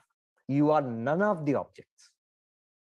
When you realize you are none of the objects, you will automatically realize you are the Atman. Did you see what Sri Ramakrishna said yesterday? But by doing this neti neti, not the world, not the body, not the mind, not object, not object, not object, the mind of the jnani goes into samadhi. It flies into, it becomes entirely motionless and centered, and the glory of the Atman is revealed automatically. It's continuously being revealed. By that alone, you are experiencing all these objects. But you can never objectify it. So don't try to perceive it. See, it's difficult to perceive it beyond objects. You can never perceive it beyond objects. You'll go crazy if you try to perceive it. And you don't need to. You are it. Krishnamurti Vishwanathan says Bhagavan Ramana seems to be saying the same thing. Yes, he says the same thing, absolutely. And there's a good link here. Hridaya Kuhara Madhye, correct. This is the central teaching of Ramana Maharshi. Krunal Patel says, are the sentences below similar? 1. When one performs work without expecting fruits of it, it is Karma Yoga. 2. When one performs the work being fully centered in awareness, it is Karma Yoga. Yes, but the second one is more the result. Second one is a Jivan Mukta. It describes a Jivan Mukta. Centered in awareness means I am awareness. Action is being performed through body mind. The first one describes Karma Yoga as a sadhana, as a practice to attain enlightenment. The second one is the state of an enlightened person. Shiva Priya says, how we say consciousness, Atman is all powerful, all pervading, which is free from all attributes. Why we say powerful, correct? So when Avatar sees all past and future, he sees in mind reflected in Atman, but power of mind or Atman, we say. Okay, power belongs to Maya. Maya is power. With the upadhi of Maya, Atman or Brahman is all powerful. All power activity belongs to Maya. But Maya itself has no existence apart from Brahman. How can Maya have existence apart from existence itself? So this is the whole mystery of power, which is when Kali, Bhavatarni Kali, she is dancing in the battlefield, destroying everything, unlimited power. But only one place, she puts her foot on the chest of Shiva, who is lying there and absolutely powerless. Shiva is absolutely motionless there, like a corpse, because without Kali, Shiva has no power. But Kali, when she puts her foot on Shiva, she bites her tongue. But she knows this is actually my reality. Shiva is my reality. With Kali, it is Mahamaya, this universe, power of this universe. But beyond power is the real nature of Shiva. You'll say, oh, then Shiva is powerless. No, their question of power is, presence of power indicates weakness. It's only when you want to do something you need power. Why do you need power? You want to accomplish something. If everything is accomplished, you don't need any power. Siddhartha says the universe is finite, Brahman is also finite. No, vaster than the vastest. So therefore, Brahman is infinite, but the universe is finite. Upadhi is finite, but that which is in which it shines is not finite. Jennifer says Dhatu Prasad is same as Antakarana Shuddhi, exactly the same thing. Purification of the mind and Dhatu Prasad is exactly the same thing. Both purification of the mind leading to control of the senses. Because Akratu is also purification of the mind. Deepa and Krishnan say, I'm curious how realization is not a binary event. You are realized and yet perceived duality. Seems logically that you will remain established as Atman only. Think about it, your assignment. How, after being enlightened, you will perceive duality. Prabir Basu says, what is the difference between an enlightened person and a person who understands that he or she is Brahman, not enlightened, but uses Vedanta like Drigdrishya Viveka to deal with problems? It's an internal difference. Is it understanding? Do you feel it very clearly? Then it's natural to you to use Drigdrishya Viveka or Panchakosha Viveka and deal with all problems from that perspective. If you don't feel it, and yet you're using it to deal with your problems, then you're doing a sadhana, a very good sadhana, very powerful sadhana, but still a sadhana. Has, yes, Gujarati, Upadhi is trouble. You see, Upadhi is, the meanings of Upadhi in our Indian languages, they all have little bits of the elements of the original technical meaning of Upadhi in Vedanta. Good, gone well beyond time. Om Shanti Shanti Shanti Hari Om Tat Sat Shri Ram Krishna Arpanamastu.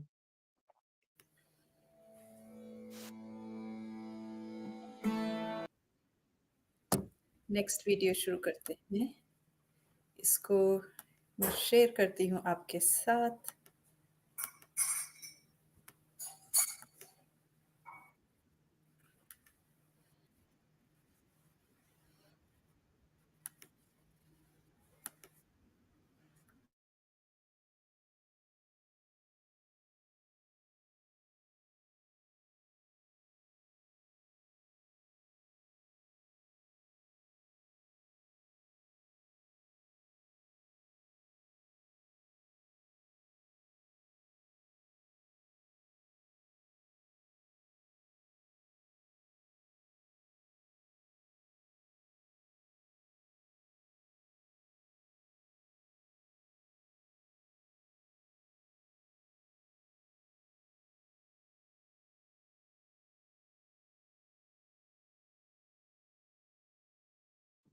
Om Sahana Bhavatu Sahanau Bhunaktu Sahaviryam Karavavahe Tejasvinavadhitamastu ma vidvishavahe.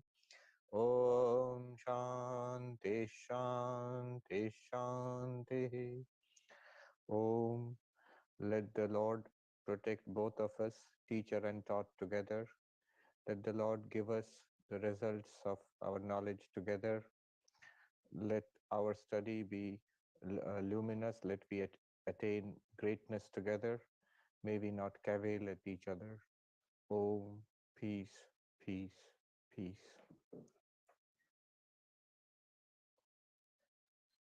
All right, so we are studying the Katha Upanishad, and we are in some particularly powerful and beautiful mantras right now. Now, the last time we did this very important mantra, mantra number 20. Anoraniyan mahato mahiyan atmasya jantor nihito guhayam tamah kratu pashyati vita shoko dhatu prasadat mahimanamatmana. Um, Smaller than the smallest, greater than the greatest is this very self. Notice the contradictory language, the paradoxical language used here. Why is paradoxical language used? As I mentioned earlier, because the Atman is so subtle, our real nature is so subtle, it can't be directly stated. So the Upanishads use a variety of strategies. Um, one second. The Upanishads use a variety of strategies to communicate that which cannot be directly communicated through words. One of the strategies is paradoxical language. What are the other strategies? One well-known strategy is neti neti. If it cannot be said directly, perhaps what it is not can be said. See, if Atman cannot be said that this is the Atman, well, at least you can say what is not the Atman. That this is not the Atman, that is not the Atman. This way you can point out indirectly. That is the neti neti method. Then there is the implied meaning, lakshyartha, which we have seen in Vedanta Sara. So multiple meanings are used, multiple strategies are used for pointing out something which cannot be directly stated. One of them is this one, paradoxical language. Greater than the greatest, smaller than the smallest. But what does it mean? It sounds wonderful, but what does it mean? What is that which is greater than the greatest and smaller than the smallest? Which means what is there that which is common to both? In the greatest, in the smallest, what is that one reality? Suppose I tell you there is something which is greater than the greatest tsunami wave and smaller than the smallest bubble. What is that? You will say water. Water is greater than the greatest tsunami wave, but it is smaller than the smallest bubble because water is in that bubble, so it has to be smaller than a bubble. Greater than the tsunami wave also, because the whole tsunami wave is nothing but water, and beyond the tsunami wave also lies water only. So water is more than the tsunami wave and less than the bubble. So in that sense, now that's easy for water, but what about this universe? What is greater than the vastest thing in this universe and tinier than the tiniest thing? Existence itself, being itself. And if we truly appreciate what consciousness is, in what sense is it satchit, existence awareness? Then we will see this existence awareness is at the root of everything.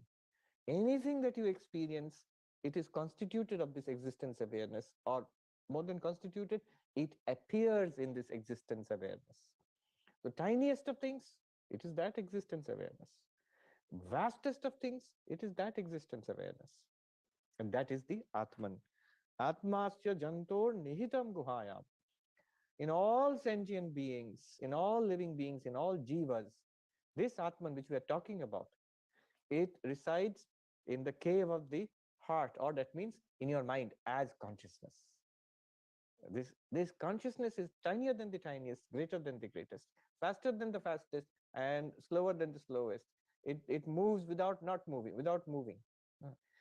It does not move, and yet it appears to move. How is this possible? I mentioned last time by upadhi, by the various names and forms.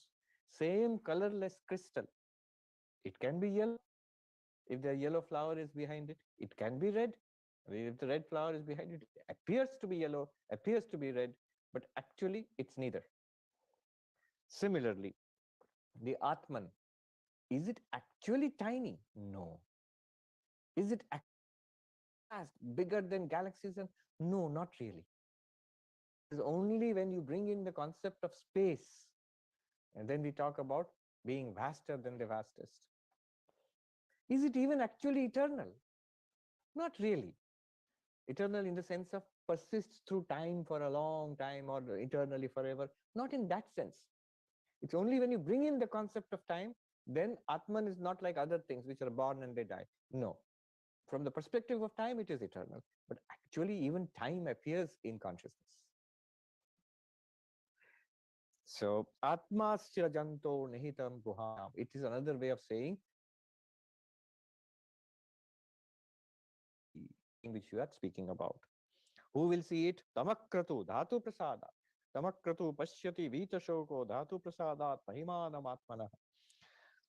The one realizes it who is beyond desires, who has given up these desires. If we are very fixated on, I want this and I don't want that, Raga Dvesha, we will never see the bigger picture. Even in day-to-day life, surely one will become biased.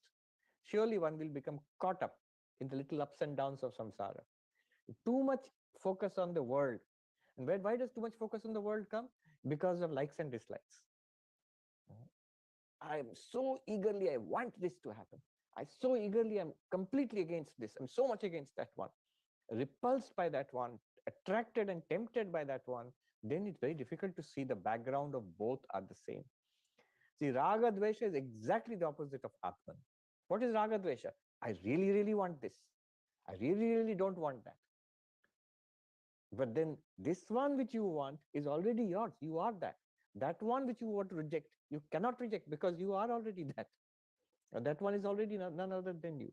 Everything in this universe is none other than you. The two do not go together. This experience of sameness in all beings, and that sameness is you. You alone shine forth as the universe. This experience, this realization of the sameness in all beings on one hand, and strong likes and dislikes on the other hand. They can't go together. So strong likes and dislikes prevent you from realizing the Atman. One more thing, Dhatu Prasada, this is another way of saying by the grace of the sense organs. The grace of sense organs means you must be able to push the sense organs and steady the mind. Basically, two things he's saying: purity of mind and concentration of mind. These two things are necessary. Who has these? Adhikari, which we have seen in the fourfold qualifications, which Nachiketa definitely is Adhikari. Adhikari means one who's qualified. What qualifications are required? The qualifications which Nachiketa has is completely without any desire for anything in the world and or the other world. Yama has tested him thoroughly. He's also intensely disciplined because you saw how he was. Two examples I'll give. How he stayed without wavering, waiting for Yama to come back. The little boy, without eating or drinking anything, stayed outside Yama's door until Yama comes back. You remember at the beginning of the story? Also, when in the second boon, Yama explained to him a very complicated ritual, the karma kanda of the Veda. The Nachiketa repeated it back to him verbatim, which means it shows how much attention he has got, focus. So, purity of mind, concentration of mind, both Nachiketa has. You know, if focus of mind is not there, if flickering mind is there, this will not work. Vedanta will not work. Vedanta is the highest knowledge. It requires a prepared mind. Prepared mind means equal to pure mind plus focused mind. If mind is not focused, well, somebody gave a very nice example. Suppose you're learning how to drive. You see, you're driving and you're driving, your teacher is sitting next to you. Now, if it's raining or drizzling, you have the windshield wiper. It goes like this. The windshield wiper in front of is like this. Now, if I start looking at the wiper, if the wiper is going like this and I'll start looking like this, the teacher will say, hey, look at the road. And if I start looking, the wiper is going like this, I start looking like that. Then you have to concentrate on the road. Don't go like this with the wiper. With the windshield wiper, you have to look at the road. Let the wiper go like this, like this. This wiper going like this is the vitties of the mind. Various kinds of thoughts, feelings, emotions, memories, desires are coming and going. If you keep tracking that, this is nice, that is bad, I want to remain like this, I don't like that thought. Here is anxiety, here is fear, here is temptation, here is desire. No, don't follow that. That is just like viper, no? Going like this. Keep your attention focused on the teaching. that you are the Atman. So that kind of focus is necessary. Pashyati Mahimanam Atman, the glory of the Atman. What is the glory of the Atman? What is the glory of the Atman? That it is immortal. It is not born with the birth of the body. It does not die with the death of the body. That it is completely affected by the ups and downs of the mind. It means you. You are not born by the birth of the body. You do not die with the death of the body. You are actually completely, you as awareness, completely unaffected by the ups and downs of the mind. That you shining, everything else shines. By your light, everything here is lit up. By your light, the mind is lit up. By your light, the senses are lit up. By your light means you, the light, you consciousness. By you consciousness, mind and senses function and reveal the world to you. Not only that, this mind, senses, and world, all of it is given not only light by you, but existence also by you. They don't exist apart from you. So, this is the glory of the Atman. It is one and non-dual. There's no second Atman, and there's no second reality apart from Atman, apart from you. So, what are the amazing glory? It is the glory. It is the glorious thing in the whole world. So, you are that glorious reality. I was listening to a talk by, the new Advaita teacher, Rupert Spira. So I was listening to a talk. Somebody asked him, are there stages to enlightenment? And he gave a beautiful answer, which actually corresponds to the traditional teaching here in the Upanishads. He said, yes, one is, first you must realize what is the Atman, consciousness, stage one. Consciousness, awareness as distinguished from body mind. This is the first stage. This is what we normally call enlightenment, waking up. He says this is the first stage. Second stage is having realized, oh, I am this. The second stage is recognize the glories of this consciousness. What is the glories of this consciousness? As the Upanishad says, Mahimanam. Mahimanam means glory. The glories of this consciousness. Oh, I am this. Second stage, first is that. I am this awareness. I am awareness. Second stage, I am immortal. I need not fear death. I am beyond the mind and did not fear the little ups and downs of the mind. I am ever fulfilled. I don't need anything from the world. I'm ever at peace. I don't even need meditation, peace of meditation. I am the only reality that is there. The whole world is a dream in me. These are the glories of the Atman. So he says that is the second stage. You must appreciate the glories of awareness. Then the third stage, he says, now life continues. With this knowledge, you must live the life in this body mind. This particular body mind will continue to appear. So this is what is called in Vedanta Jivan Mukti. And that is the process. That is the process which Vivekananda called manifestation of the divinity already within us. The manifestation means not only realizing it, not only appreciating the glories of the Atman, but now it should be reflected in the thought, word, and deed of this person who has become so-called enlightened person. That is living this realization. So he said 3 stages of enlightenment. First, realize Aham Brahmasmi. Second, what is this Brahman? What is this Atman? It is Brahman itself, the infinite glory of the Atman you realize. Third, live, manifest it. Manifest it is you will become selfless, you will become fearless, you will be full of sympathy and affection and feeling of oneness for everything in this universe. Nothing can shake you. So all the qualities of the enlightened one will come into you. So this is the 3 stages. And if you look at the traditional teaching of Advaita Vedanta, basically these 3 stages are there. I was just thinking, the first stage is at least getting a grasp of what is taught here. Is you by Shravana and Manana, you get it. Appreciating the glories of the Atman is when you stay in Nididhyasana, in that, you just stay with the glory of that. And then comes Jivan Mukti. It is living the life. Now let us go ahead. 21st. Asino duram vrajati shayano yati sarvata kastam madam devam madanyo gyatum arhati. All right, more paradoxical language. What does it mean? Sitting in one place, it goes far, travels far. It means the Atman. While sleeping, it goes everywhere. When it sits, it travels far. When it lies down, it goes everywhere. Kastam Madamadam Devam. Madamadam Devam. This Atman is the Deva, the bright one, the shining one, who is with delight and without delight. We'll see what it means. Kastam Madanyo Gyatum Arhati. Who else can know this except myself? Someone like myself. Yama is doing a little bit of self-promotion. Who can realize this except someone like myself? All right, so what does this mean? The commentator says, Durvigya Atma. The Atman is difficult to ascertain, difficult to pin down, understand clearly. That's why this same kind of paradoxical language is used. Asino duram brajati shayano yati sarvata. All right, to understand this first phrase, asino duram brajati, sitting, it travels far. You, the Atman, sitting, you travel far. What does that mean? For this, we must understand two more important concepts of Advaita Vedanta. Vritti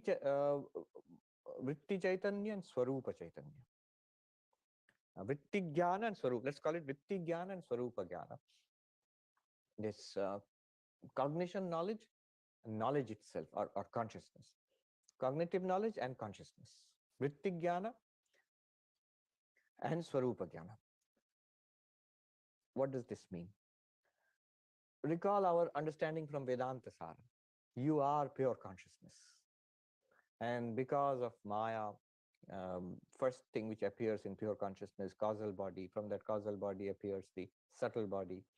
In that subtle body, you are reflected.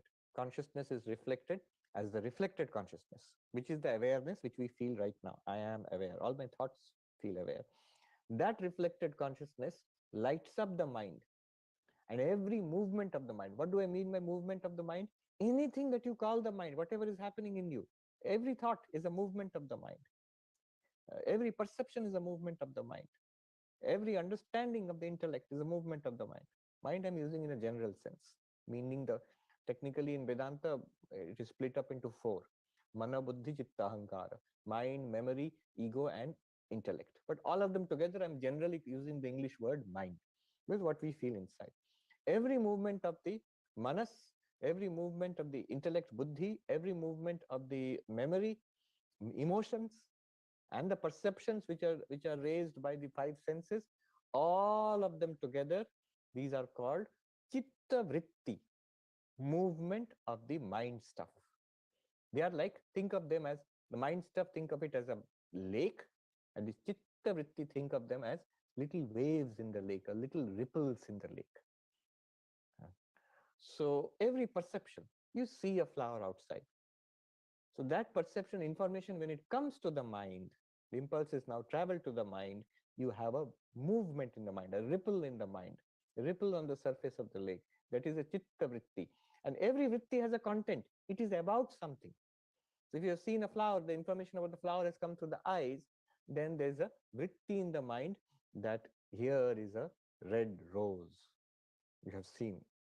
Maybe there'll be another vritti of the memory, which will call up the similar associations and say it is a rose. So that is a vritti. If you smell it and get a fragrance, that is another vritti, another perception. The fragrance has come, gandha, another chitta vritti, another movement in the surface of the mind. Now these movements on the surface of the mind, all of them are movements. Anything that happens in the mind is chitta vritti. All these chitta vrittis are lit up, illumined by consciousness. You are aware of it. But what consciousness? It is the consciousness which is reflected in the mind, the chidabhasa, reflected consciousness. It is the consciousness which you really are. You are reflected in the mind. That consciousness riding on the vrittis gives you the experience of various things. Seeing, hearing, smelling, tasting, touching. So seeing, hearing, smelling, tasting, touching, these are all called vritti jnana. Thinking, remembering, understanding, desiring, hating, vritti jnana. This is what we normally call knowledge. or experience of the world.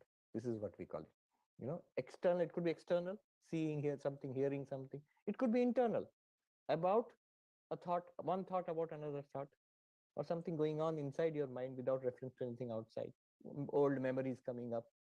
All of them are vritti jnana.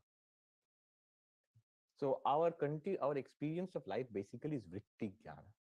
Everything that we have is all the movements of the mind. They are revealed by consciousness. Which consciousness? Reflected consciousness. And that reflected consciousness is nothing but the original consciousness, your real nature, then you, the Atman, shining on the mind. Now, an example would be the sun and the moon. I've given this example earlier. At night, everything that we see, suppose the moonlight is the light by which we see things. So this light by which somebody goes out, walks, and does something outside, suppose in a village outside their hut, is by the light of the moon. But light of the moon is actually sunlight. So think of the sun as the Atman, the moon as the mind, and the earth as earth. Now the light of the sun reflected on the moon from the moon falls on the earth and illumines things. Now, without the sunlight, no moonlight is possible. But it is a fact also that at night it is the moonlight itself, that reflected sunlight, no doubt. But still, we call it moonlight for a practical reason. It is the moonlight itself which is useful for us. But the moonlight reflected is that the Chidabhasa, reflected consciousness. And the sunlight, the original is the Atman. That is a good example. And remember, transaction, our activities, day-to-day activities, or in that case, nighttime, whatever we are doing outside, that is lit up, useful for us. We are transacting with the help of moonlight. Similarly, whatever we do in life, including studying Vedanta, whatever we are doing in life is all because of vritti jnana. And that vritti jnana is possible because of the mind, chitta vritti, and the reflected consciousness. Now, so in this sense, the consciousness, through its reflection in the various senses, travels. It sees, hears, smells, tastes, touches. It's as if the mind is going out. In fact, in old Vedantic epistemology, the idea was that the vritti actually travels out to the object, but we will not go into that. It makes things more complicated. But let's just say, as if the mind is going to various thoughts, various perceptions. You see different things continuously, you hear different sounds, you smell and taste and touch, you think and you remember. So there is variety, enormous range of activities is being done. Lot of traveling is being done by the reflected consciousness. How is the reflected consciousness traveling? With the riding on the vrittis, various vrittis. How are the vrittis forming? Because of various inputs from outside through the senses and from inside, arising from our subconscious mind, thoughts, emotions, desires. So variety of movements are going on in the vrittis. In each of those vrittis, shining is chidabhasa, reflected consciousness. And that reflected consciousness, very busy, very active, always traveling. But the original consciousness, you, the Atman, beyond all this, completely untouched by any movement at all. So it is always shining. Asino, sitting, it always is sitting. It's always in meditation. It's always glowing, shining, without any change whatsoever. That one, sitting, while sitting, travels everywhere, does everything. Does everything means all the actions are actually done because of this reflected consciousness. All our vrittis, our knowledge is lit up by this consciousness. Even our activities, if you walk and talk and eat, and all of it is possible because of reflected consciousness. So all the transactions of life, very busy life, all done because of this reflected consciousness. But this reflected consciousness is nothing but this original consciousness, Atman. Moonlight is nothing but sunlight. So vritti jnana is originally nothing but swarupa jnana. Swarupa jnana, consciousness itself, Atman. Vritti jnana, reflected consciousness in the different vrittis. Now you see, asino duram rajati, sitting by itself, no movement at all. Who is sitting by itself? Swarupa jnana, Atma, pure consciousness. Duram Rajati, travels far, does lot of activities, very, very busy. Who is that? Reflected consciousness, like sunlight and moonlight. You, what are you? You are completely unchanging, always steady and shining. What are you? As reflected consciousness, you are most busy all throughout life, from early morning till late night. Whatever all is going on is because of this only. And not only that, there is no rest for the reflected consciousness. Even if you fall asleep, dreams will start. Even dreams are powered by, fueled by, made possible by reflected consciousness. Just the contents, the vrittis are different type in dreams. Mind generates a whole different set of vrittis, where you call it a dream, but the same reflected consciousness continues. But then what happens? Dreams also stop. The mind stops. And the reflected consciousness now merges back, or is no longer active, let us say. You can call it, say, it becomes one with the original consciousness. Or you say it's not active anymore because mind is not active. There's no more vrittis. What is that? Deep sleep, sushupti. Then what happens? That unlimited pure consciousness alone remains, as if consciousness has, without any limit, spread all over. But there's no specific reflected consciousness. There's only the Swarupa Jnana, pure consciousness, plus ignorance, of course. Deep sleep is ignorance. So blankness illumined by Swarupa Jnana, consciousness itself. The reflected consciousness is no longer active, no longer running around and doing things. So as if Shayano Yati Sarvata, when you fall back, when pure consciousness lies down, as if in deep sleep, then it is as if spread over, everywhere. There's no particular activity going on anymore. And the commentator will say that in specific vrittis, the consciousness appears to be limited. Here I am in this body eating a cookie. This is the state of consciousness now. I, the pure consciousness, refracted from this mind in connection with these bodies and sense organs. What am I doing? I am having the experience of eating a cookie. How limited. But the same I, pure consciousness, when the body is sleeping, mind has shut down. I'm no longer limited to this little being eating a cookie. I have no particular limited form anymore. All particular experiences are gone. If all particular experiences are gone, it's another way of saying I'm all over. I'm just spread all over evenly. Good example is in the darkness of space, from the sun to the earth, it is full of light actually. And if you look at out into outer space, then it will appear black. It's only when something passes through the light, like a satellite or a comet, it shines and blazes forth with the sunlight. But that means sunlight is streaming from the sun to the earth. In between, there's nothing to reflect it to make it come to our eyes. That's why it seems blank or dark. There's no particular entity which reflects sunlight in that space between earth and sun. Therefore, it seems dark. Similarly, in deep sleep, you, the pure consciousness, are now no longer reflected by chitta vritti, and you know that activity of the so vritti jnana is not there anymore. So that is the meaning of Shayano Yati Sarvata. No more particular experiences, a general experience of blankness. That is deep sleep.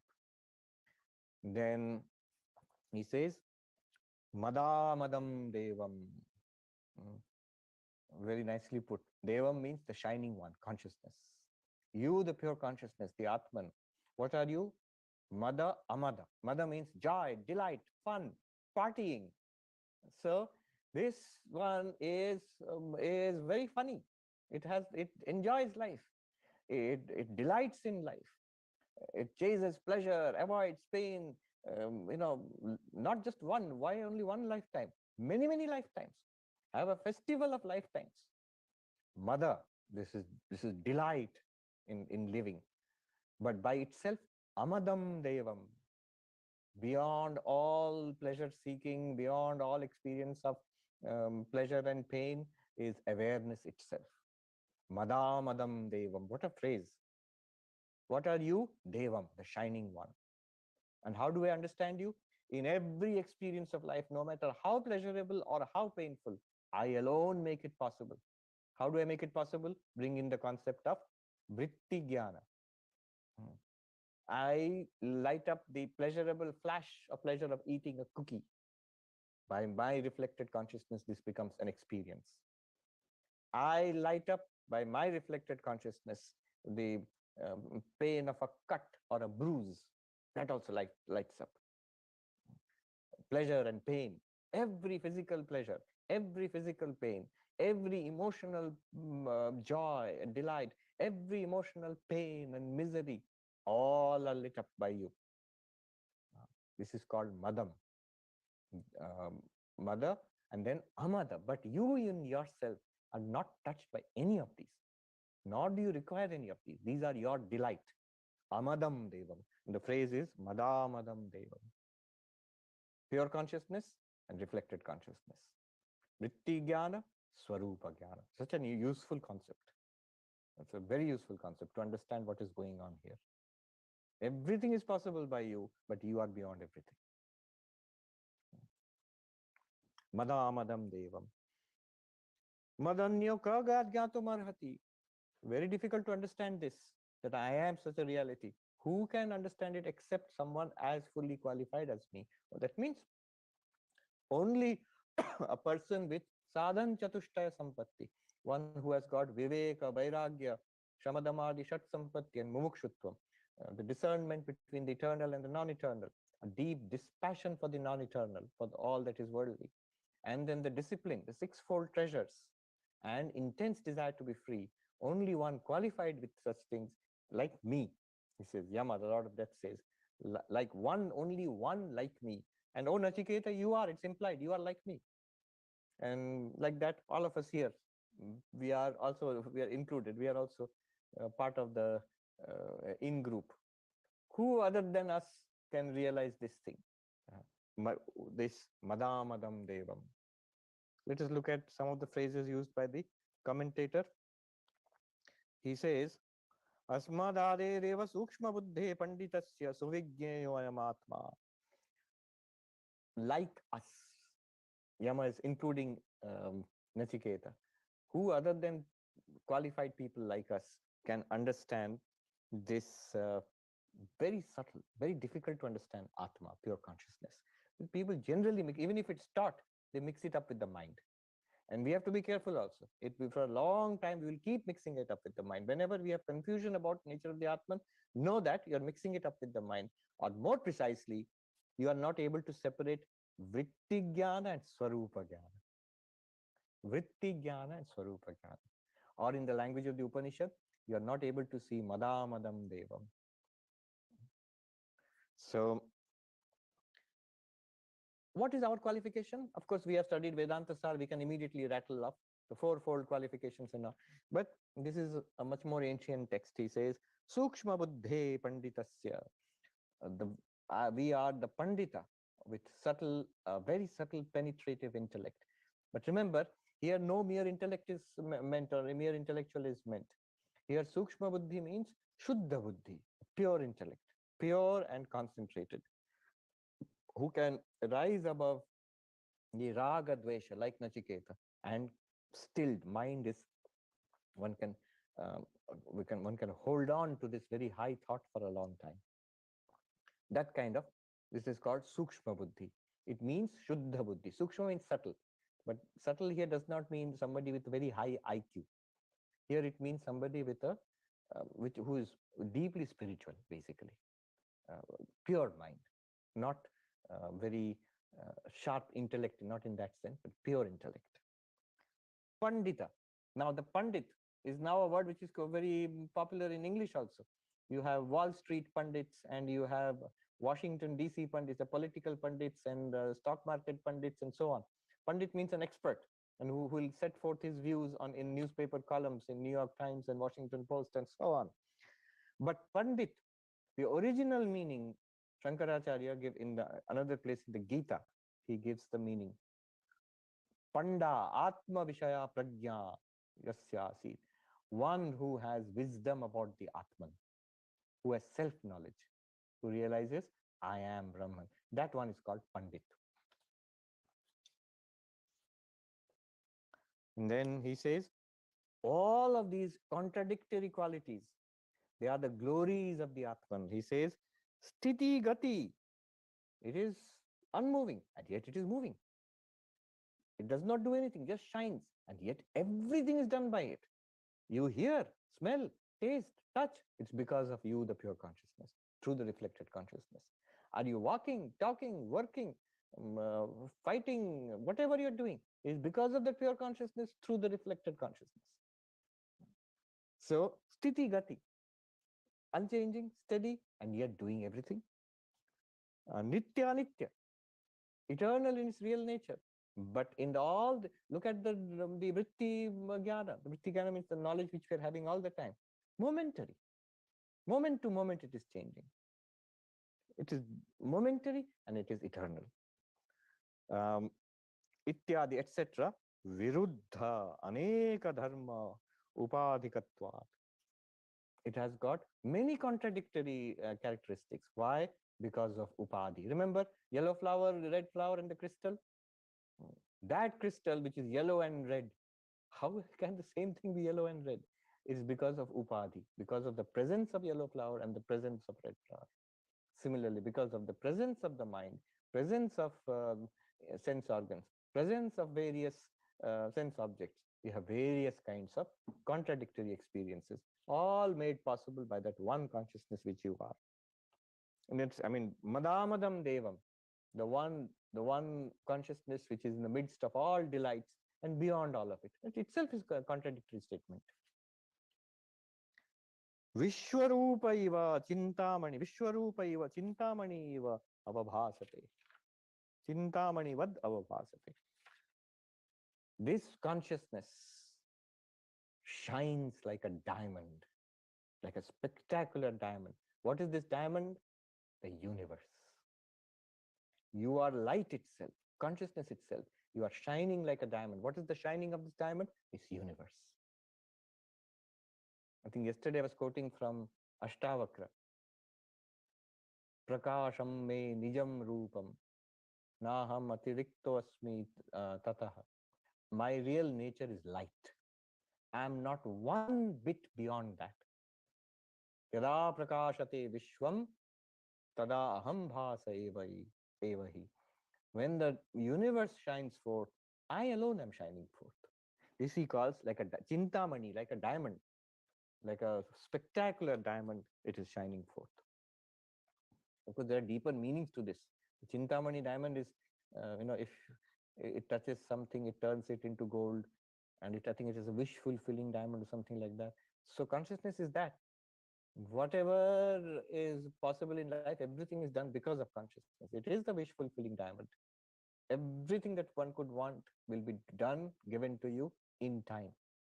All our desires will be, even worldly desires and other worldly desires, everything will be fulfilled. Swami Vivekananda says, never want anything because, when he says, because you will get it. Normally we think we will not get it. No, no, you will get it. And this game will be prolonged, lifetime after lifetime. Never want anything.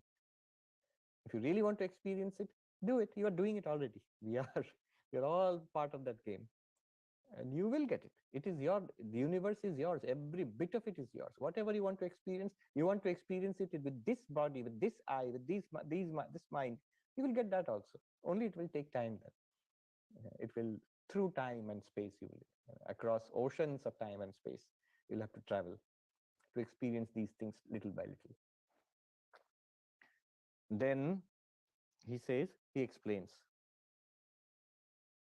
What about this sleeping and being everywhere? Karananam upashama shayanam. When all the senses fall silent, no external world. Mind falls silent, no dreams. So no external world, no dreams, that is deep sleep. Karana janitasya ekadesha vijnanasya upashama shayanasya bhavati. The specific knowledges, what did we call it?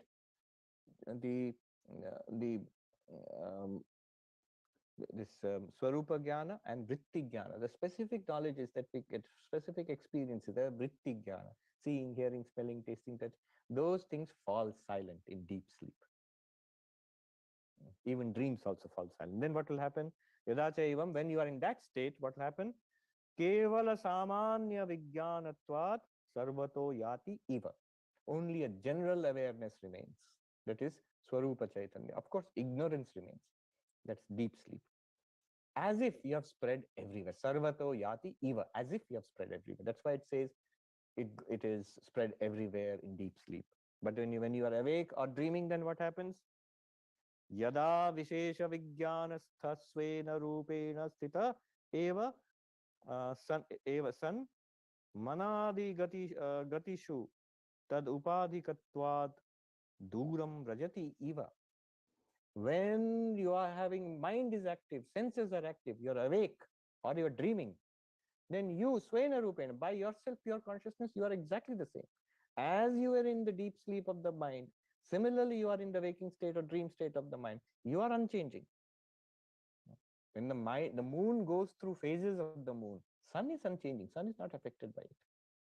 But the moon has various kinds of illumination depending on the phases of the moon. Similarly, at that time, you, because of the various activities of the mind, manadi gatishu. Manadi means mind and senses. Five senses plus mind have a variety of vritti. Then you will have plenty of vritti jnana. You will have hearing and smelling and tasting. You will have thinking and remembering and desiring and suffering and enjoying. All this will be a series going on. But what are you? Swena rupena sthita eva. Though you're absolutely shining in your own nature. This is called asino duram rajati. Sitting in one place, you go far. So this is the meaning. Rajati eva, as if you go far. This is the meaning of the 21st verse. The key idea to take away from here is Swarupa Jnana, Vritti Jnana. This explains a lot. What happens to pure consciousness, the reflection of the pure consciousness in the mind due to the activities of mind and senses. That explains how our life is powered by reflected consciousness, which is none other than you, the pure consciousness. You are not the body. You are not the mind. You are not even the reflected consciousness. You are the pure consciousness. This is what Vedanta is trying to tell us. And yet, the reflected consciousness along with mind, senses, and objects is also nothing other than you. That is the beauty of Advaita Vedanta. Like, you are the one lying on the bed and dreaming. You are not the one running in the plains of Africa being chased by a lion. That's in your dream. You are perfectly all right. You're lying down on the bed, you're having a nightmare.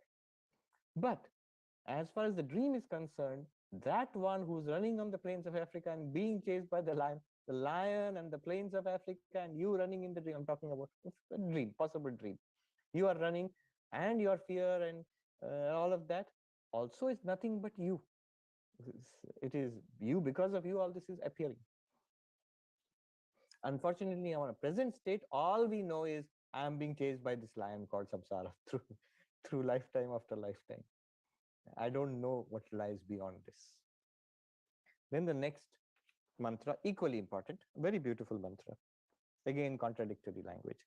Ashariram sharireshu anavastheshu avasthitam mahantam vibhumatmanam matva dhiro na shochati. This bodiless consciousness, consciousness without a body, just the reverse of what we think. Let me translate first. Bodiless consciousness, not in a body, and yet it is in the body. It is vast and infinite, this self. Realizing this, the dhira, the spiritual seeker, the qualified spiritual seeker, na shochati, grieves not, goes beyond sorrow. So what does this mean? Ashariram sharireshu anavastheshu avasthitam. You, the consciousness, you're bodiless.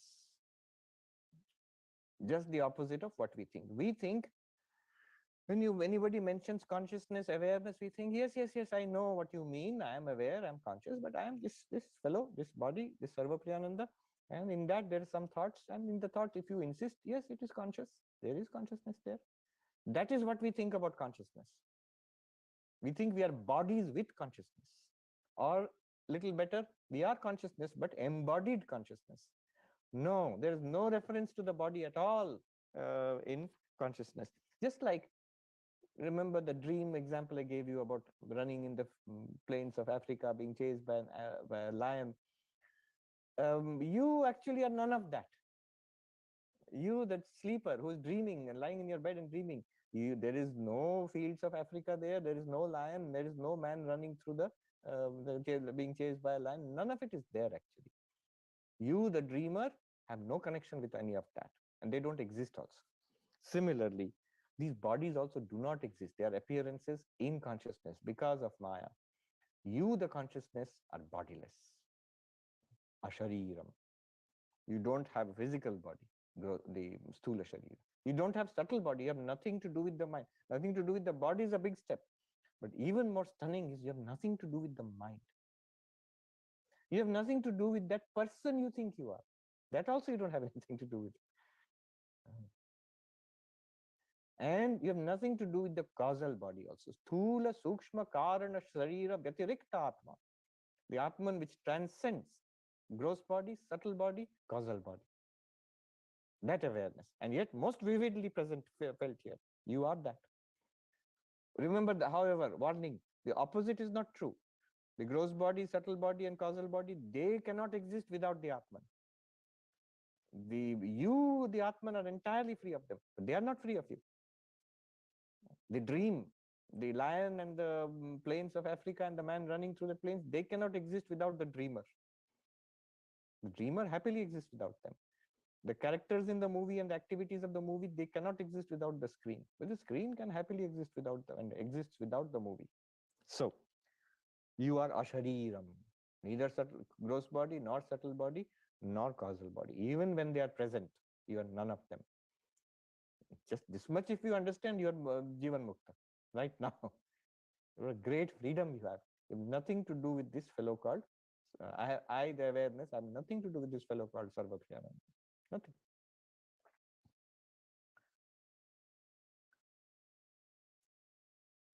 Not being in the body appears to be in the body. Our very intuitive feeling is, I am in this body. It's just the opposite says. Awareness is not in the body. Rather, you might say body is in appearing in awareness. If you look at it this way, take a stand in awareness that I am awareness. Now consider the body. You will say what? Body is appearing to me. But then to me means what? I am here. Eyes, the book is appearing to the eyes. So eyes are here, book is here. They are separate. Book is appearing to the eyes. But is it like that for awareness? Is it that I have something outside awareness which is appearing to awareness? Is there any evidence of a body outside awareness? No.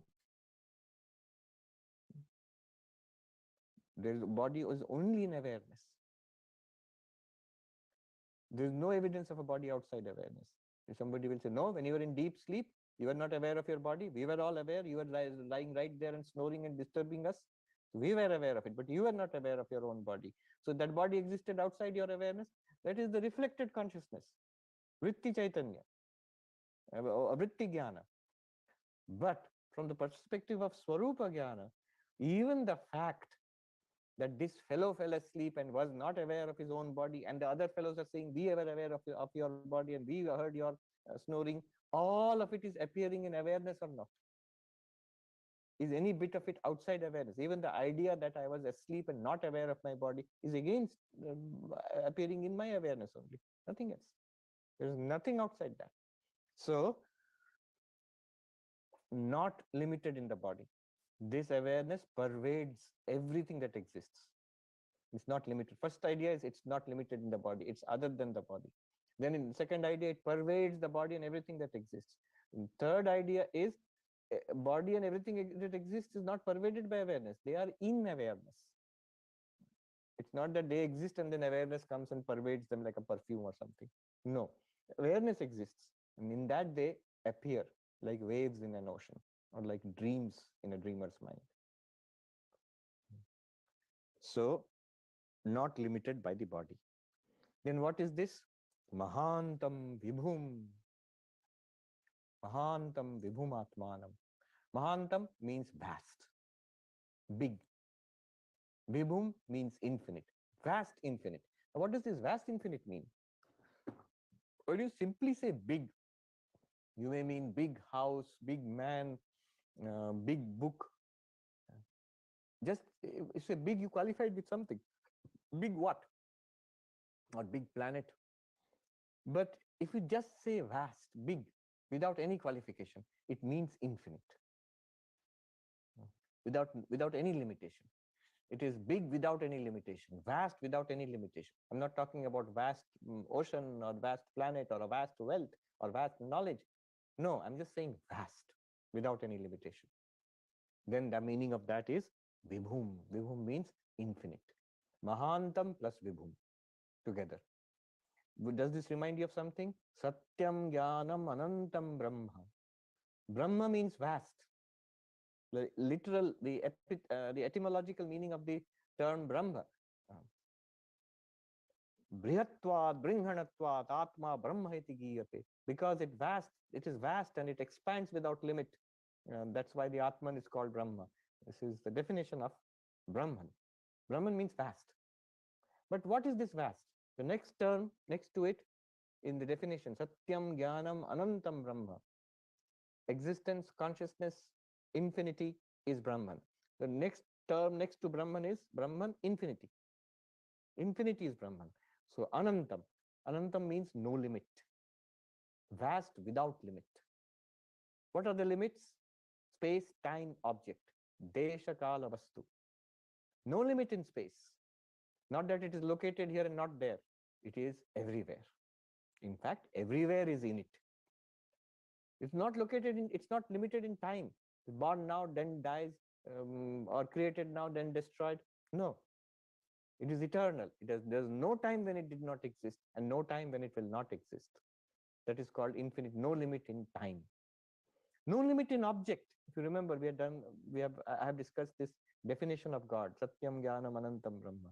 No limitation in object means there is no object which is different from it. In other words, no second reality apart from it. In other words, no second, na dvaitam, advaitam, non-dual. So the word vibhum means anantam, infinite. Infinite in space, infinite in time, and non-dual. In Sanskrit, Sarvavyapi, Nitya, Advaita. Sarvavyapi, all-pervading, Nitya means eternal, and Advaita means non-dual. All of this is packed into the little word vibhu. Mahantam vibhum, vast without limit. You might say, wow, this is fantastic. It sounds like something out of science fiction. What is it? Atmanam, you. You're talking about you. The commentator says, Atman, Atma Grahanam. Shankaracharya says, the word Atma here is pointed. He says, why? Swato ananyatva pradarshanaartham, to show that it is nothing other than you. We are talking about a vast infinite, nothing other than you. You are vast and infinite. You are eternal, you are all-pervading, you are non-dual.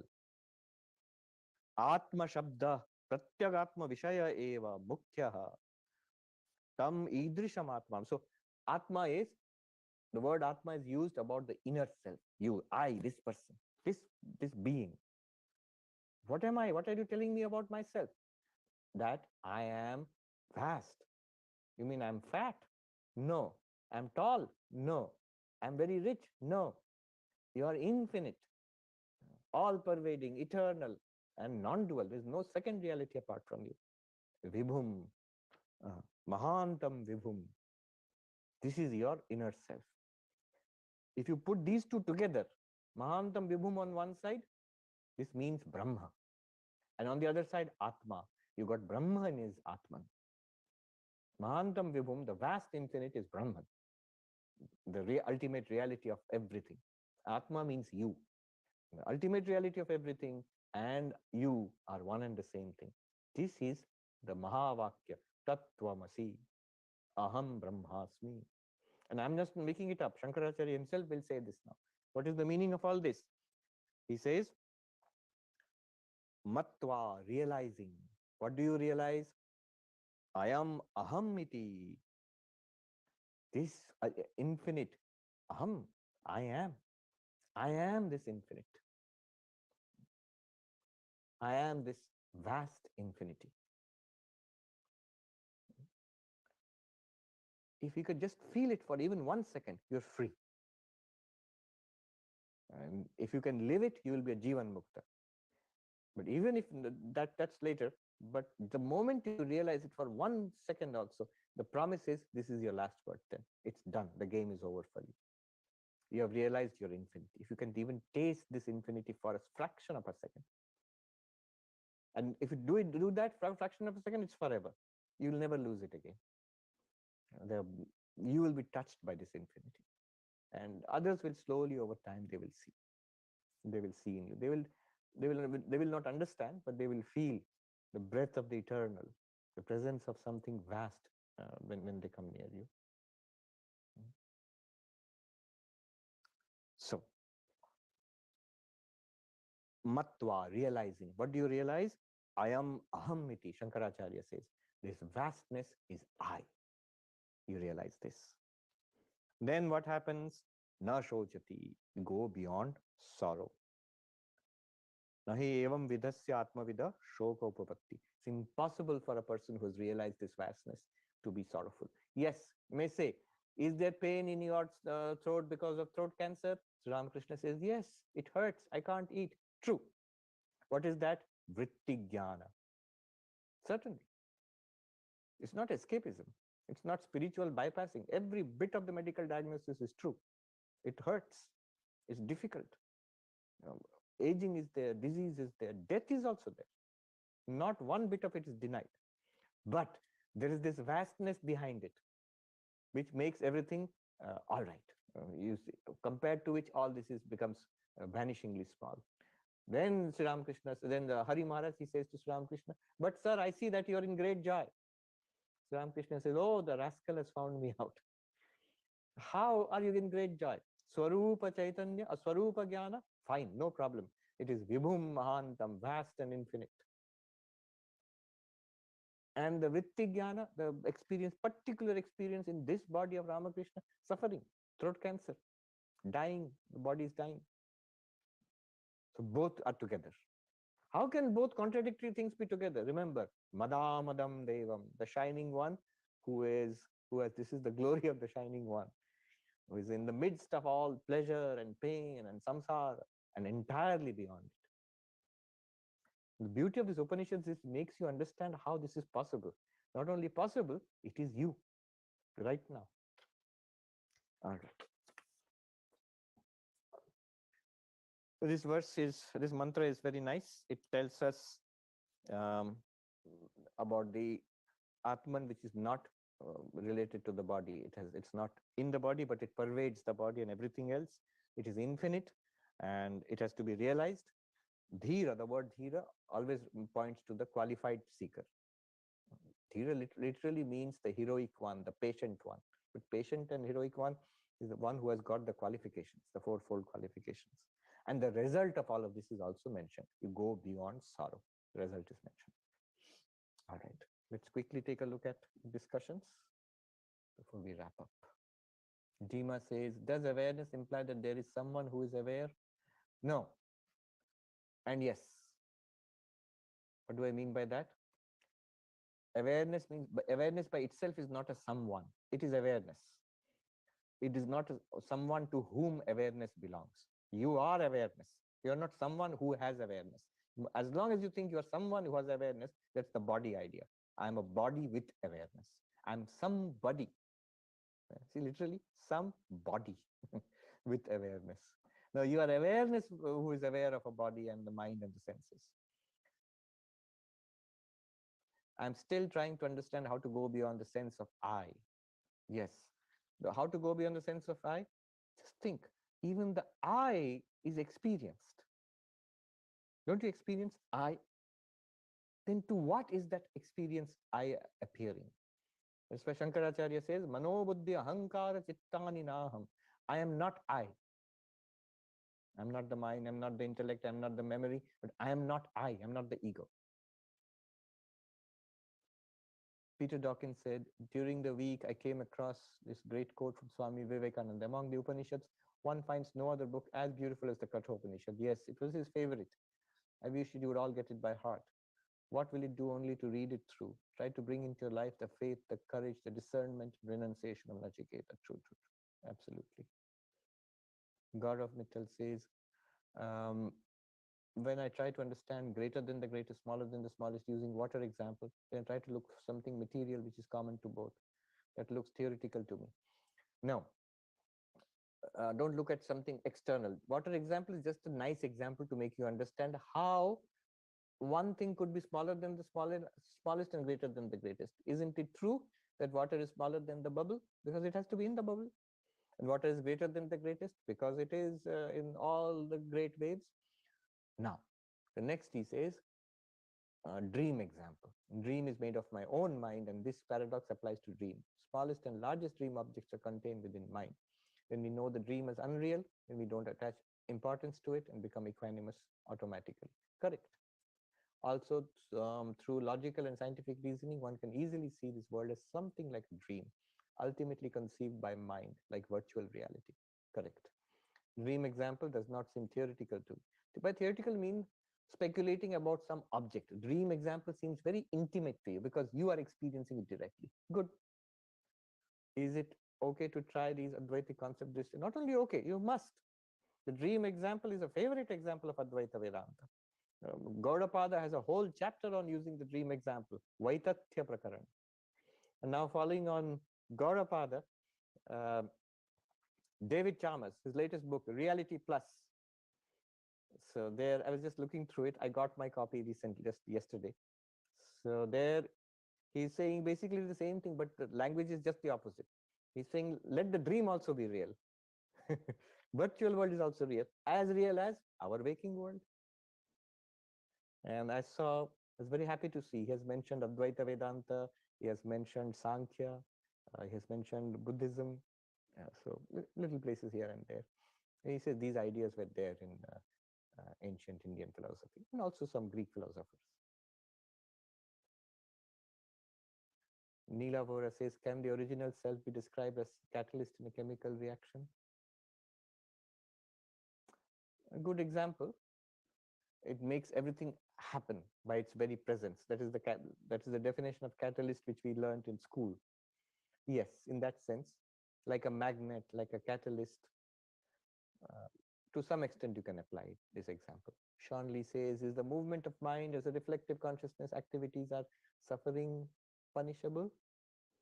What does this mean? For example, if a mind, bad intentions, bad intentions in our minds have consequences in life.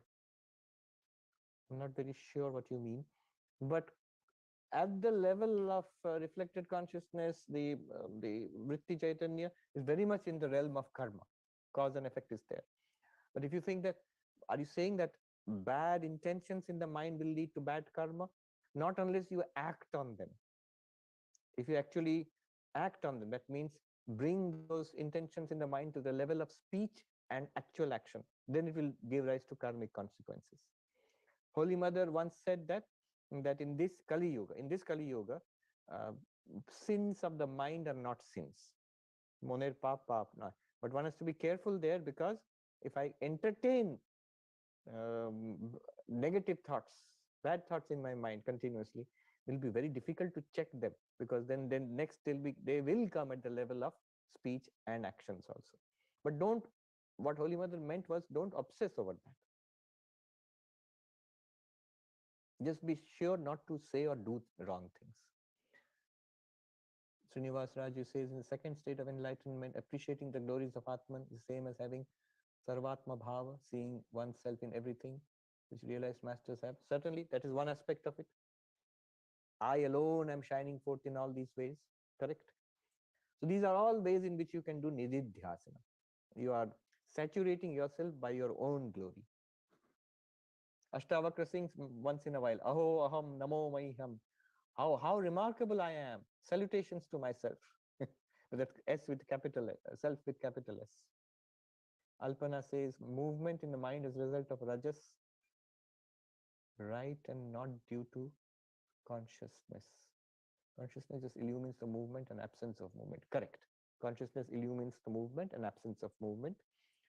Ultimately, in the long run, you must say that even mind itself is an appearance in consciousness. They are not two realities. As long as you keep consciousness is illuminating the movements in the mind, and mind is some reality apart from consciousness, that is Sankhya.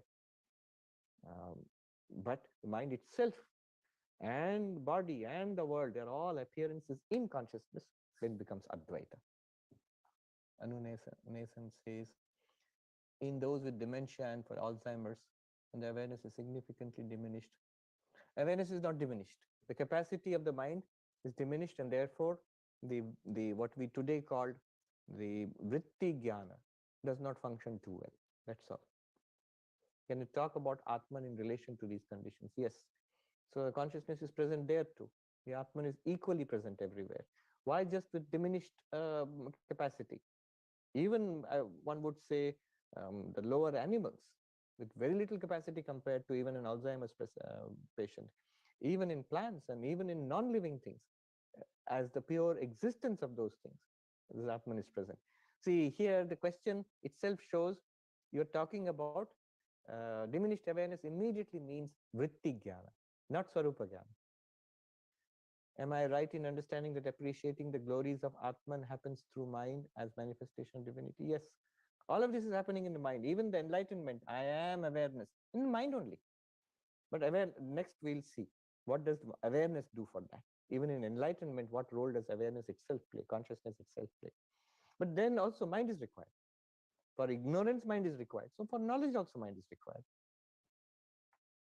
Sridhama says, when we practice Panchakosha Viveka or Drigdrishya Viveka, how far back can we objectify? Is reflected consciousness an object, unlike pure consciousness? Yes, it is an object. Is it the awareness we feel beyond thoughts in the mind? If you feel it, it's still reflected. These are, at that point, the techniques used in Vijnana Bhairava are pretty good. They they understand the very psychology of the mind, how the mind functions. So at that point, Nididhyasana, see, I have calmed down the mind. I'm not aware of anything external. My body is steady, breath is steady, mind is calmed, and I feel awareness percolate, shining through. Drop that, they will say. And then you have a complete blankness. And next they will say, drop that also. Then there'll be no words to express what is there.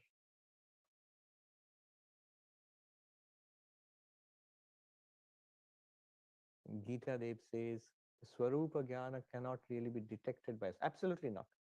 Except for understanding its presence through the knowledge from the scriptures. Right? No.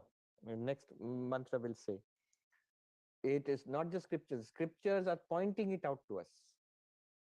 But the Swarupa Jnana makes everything possible. Your reflected jnana, that is vritti jnana, is nothing other than Swarupa jnana. It's like saying that, sunlight cannot be really detected by us. We can only experience moonlight, but you're experiencing sunlight only. The sunlight can only be understood by, you have to believe the physics textbook. That's why. There is sunlight only in physics textbook. But actually, in the external world, there's only moonlight. No, the physics textbook is pointing out what is there. But the experience is there out there. You look at the world and you see at night the light, and you know that it is nothing other than the sunlight. Now, this is actually the realization here is even more vivid. I mean, you are experiencing vritti jnana, swarupa jnana is even more vivid than that. But that requires this breakthrough, this knowledge.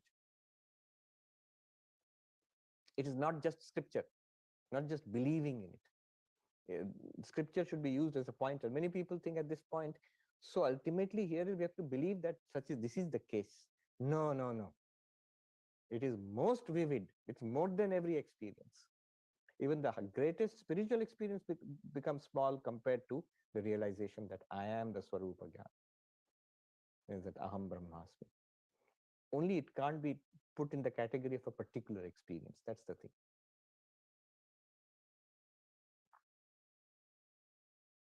Ramya says there's a talk by Swamiji where he answers a question about why there's a need for Chidabhasa. It's called Akhandakara Vritti. Can someone point it? It is part of the Vedanta Sar talks. Yes, it is there. A full discussion is there. In fact, little bit of the discussion will come. We'll see the original source of such things in the next mantra.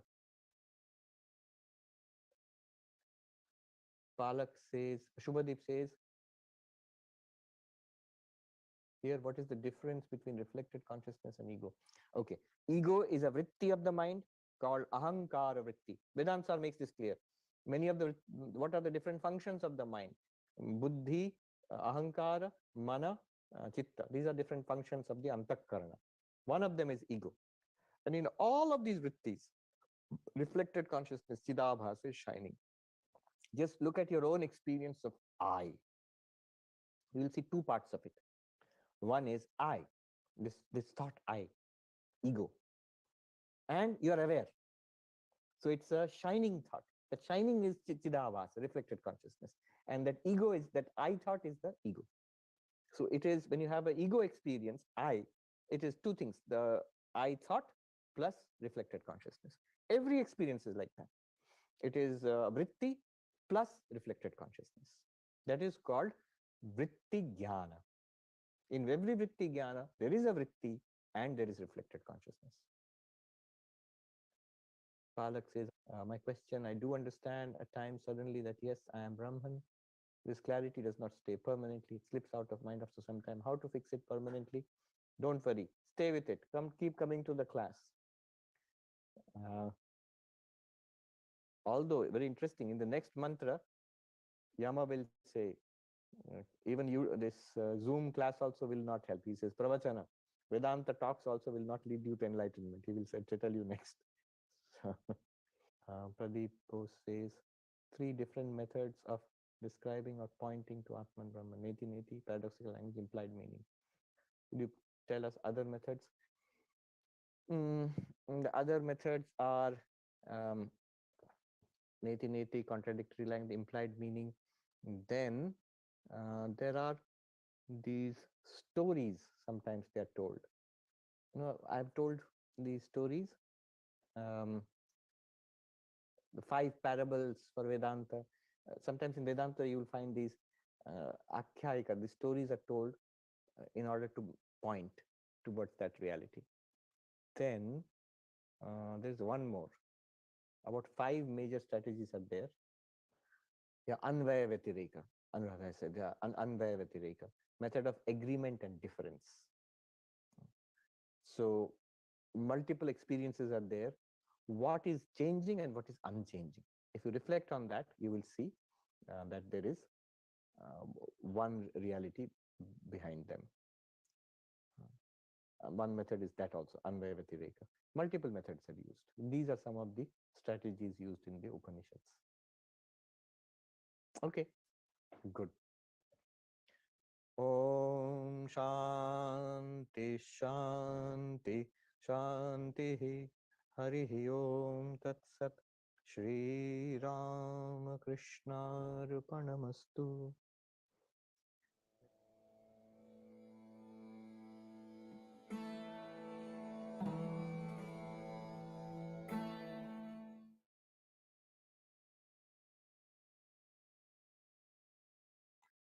Om Sahana Bhavatu Sahanau Bhunaktu Sahaviryam Karavavahai Tejasvinavadhitamastu ma vidvishavahai.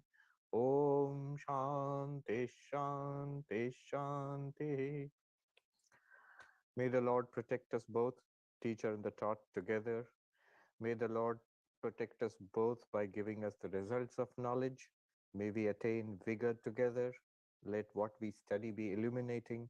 May we not cavil at each other. Om, peace, peace, peace. So we're studying the Katha Upanishad, and the dialogue between the little boy, Nachiketa, who's the student, and the teacher is the awesome Lord of Death, Yama, who is teaching Nachiketa about the nature of the self, about what we truly are. And then in the last few verses, we have seen in 21 and 22, he has used 20, 21, 22, paradoxical language, smaller than the smallest, vaster than the vastest, and located within our own minds. Then that which goes everywhere, although it is seated in one place. When it lies down and it spreads everywhere, um, who can know uh, this extraordinary entity which is with joy and beyond joy also, Madamadam Devam. Uh, it is without a body, and yet it is.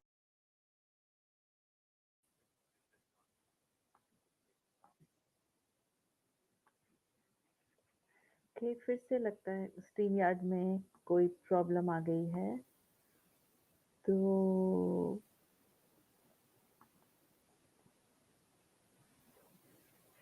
हर बार की तरह हम and करेंगे अपना stream एक भजन के साथ, जो आज हमने सब सीखा स्वामी जी से, उसको उसके लिए एक बहुत ही सुंदर मुझे भजन मिला, तो उसको मैं प्ले करती हूँ अब, और उसके साथ फिर हम आज का सेशन यहाँ एंड करेंगे। भजन के बोल हैं, छोड़ दे मन से दुख की चिंता, नित्य ये सुमिर तू सत तेरे, देह तू नहीं मन भी तू नहीं, तू है आत्मा जान ले, हार गया क्यों खोज में सुख के, इस जग की सब भोग में, परमानंद ही तेरे अंदर, कभी वहाँ भी झांक ले, मैं तुम के भेद में मनवा, नहीं है शांति जान ले, एक ही आत्मा में ही, एक ही आत्मा सब में है तू, सब में ही तू व्याप्त रे, आत्म साम्राज्य का तू ही मालिक, मनवा तू कभी दीन नहीं। ये मेरी फेवरेट लाइन है, आत्म साम्राज्य का तू ही मालिक, मनवा तू कभी दीन नहीं, परम शक्ति का स्तोत्र भी तू है, मनवा तू कमजोर नहीं, मनवा तू कमजोर नहीं, छोड़ दे दुख मन से दुख की चिंता, नित्य सुमीर तू सत तेरे।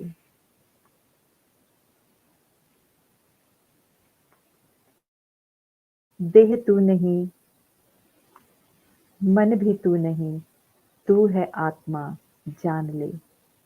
और ये आवाज़ है माता अमृतानंदमयी माँ की, जो मेरा मानना है और जो कि बहुत सारे और लोगों का भी मानना है कि वो शायद ही इतना बड़ा कोई गुरु धरती पे पहले कभी आया हो, और हमारा सौभाग्य है कि वो फिजिकल बॉडी में इस समय प्रेजेंट है।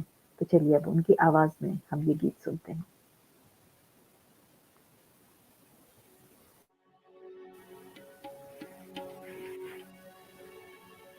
छोड़ दे मन से दुख की चिंता, नित्य सुमिर सत्तेरे, देह तू नहीं मन भी तू नहीं, तू है आत्मा जान ले,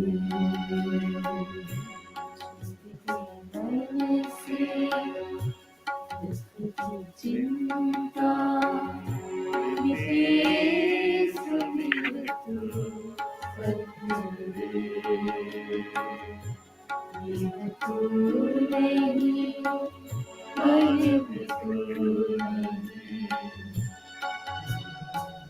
आत्मा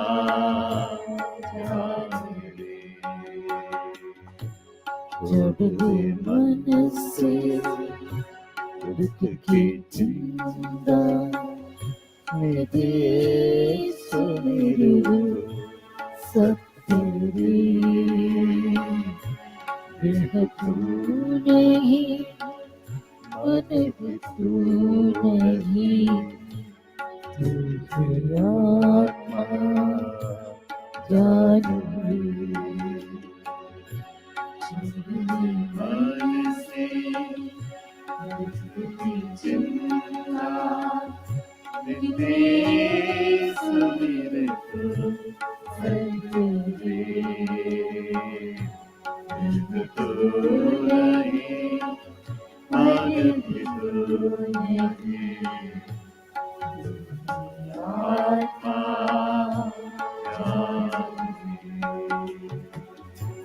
हट गया तो मुझे सुख के इस जग के सब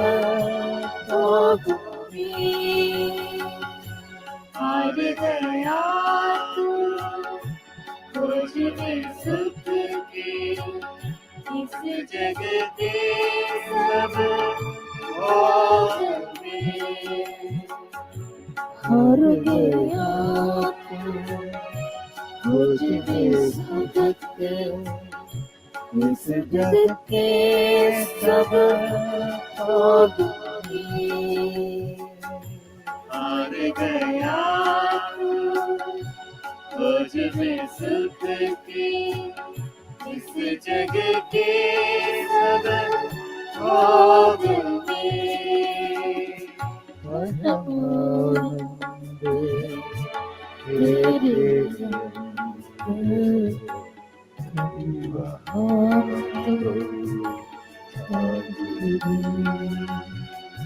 परमानंद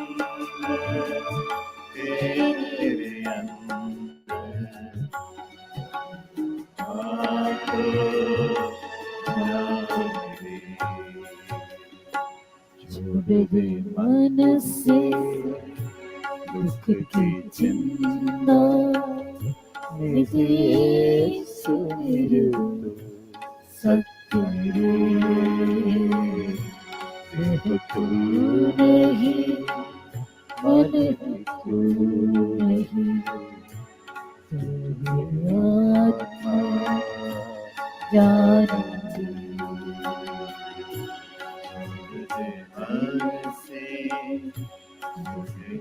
चिंता विदेश मेरे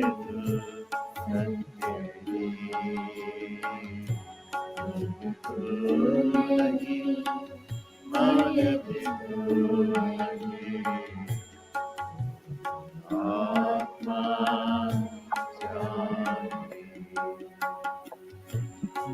तुम वेद में मनवा नहीं शांति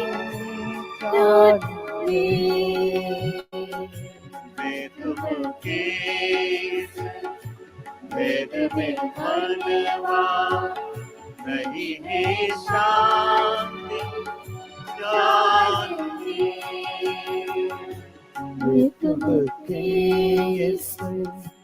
वेद में मनवा नहीं शांति ज्ञान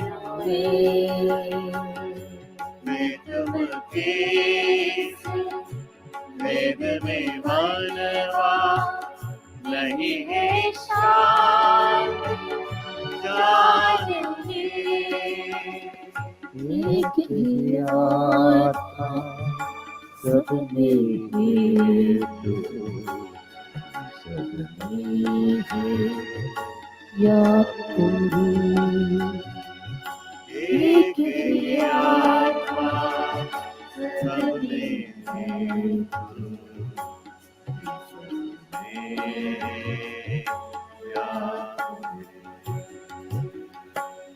मन से दुख की चिंता विदेश मेरे सत्य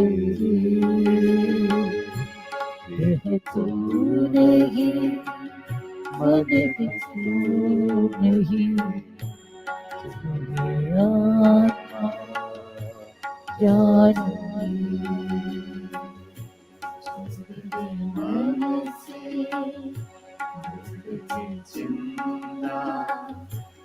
में सुमिरे तो सतरी तो नहीं मन भी तो नहीं आत्मा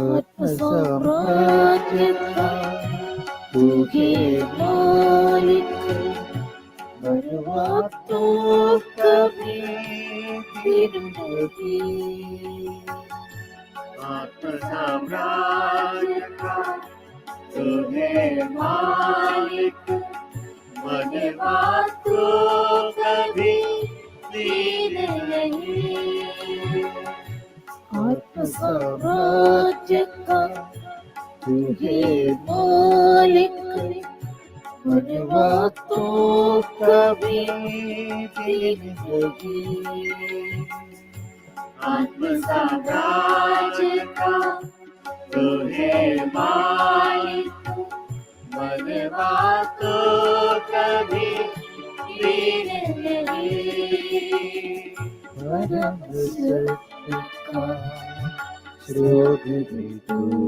ही परम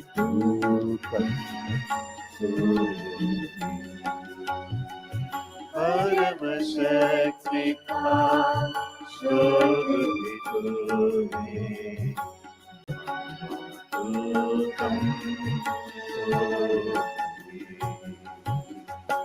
छोड़ दे मन से दुख की चिंता विदेश सत्य वह तू नहीं मन भी तू नहीं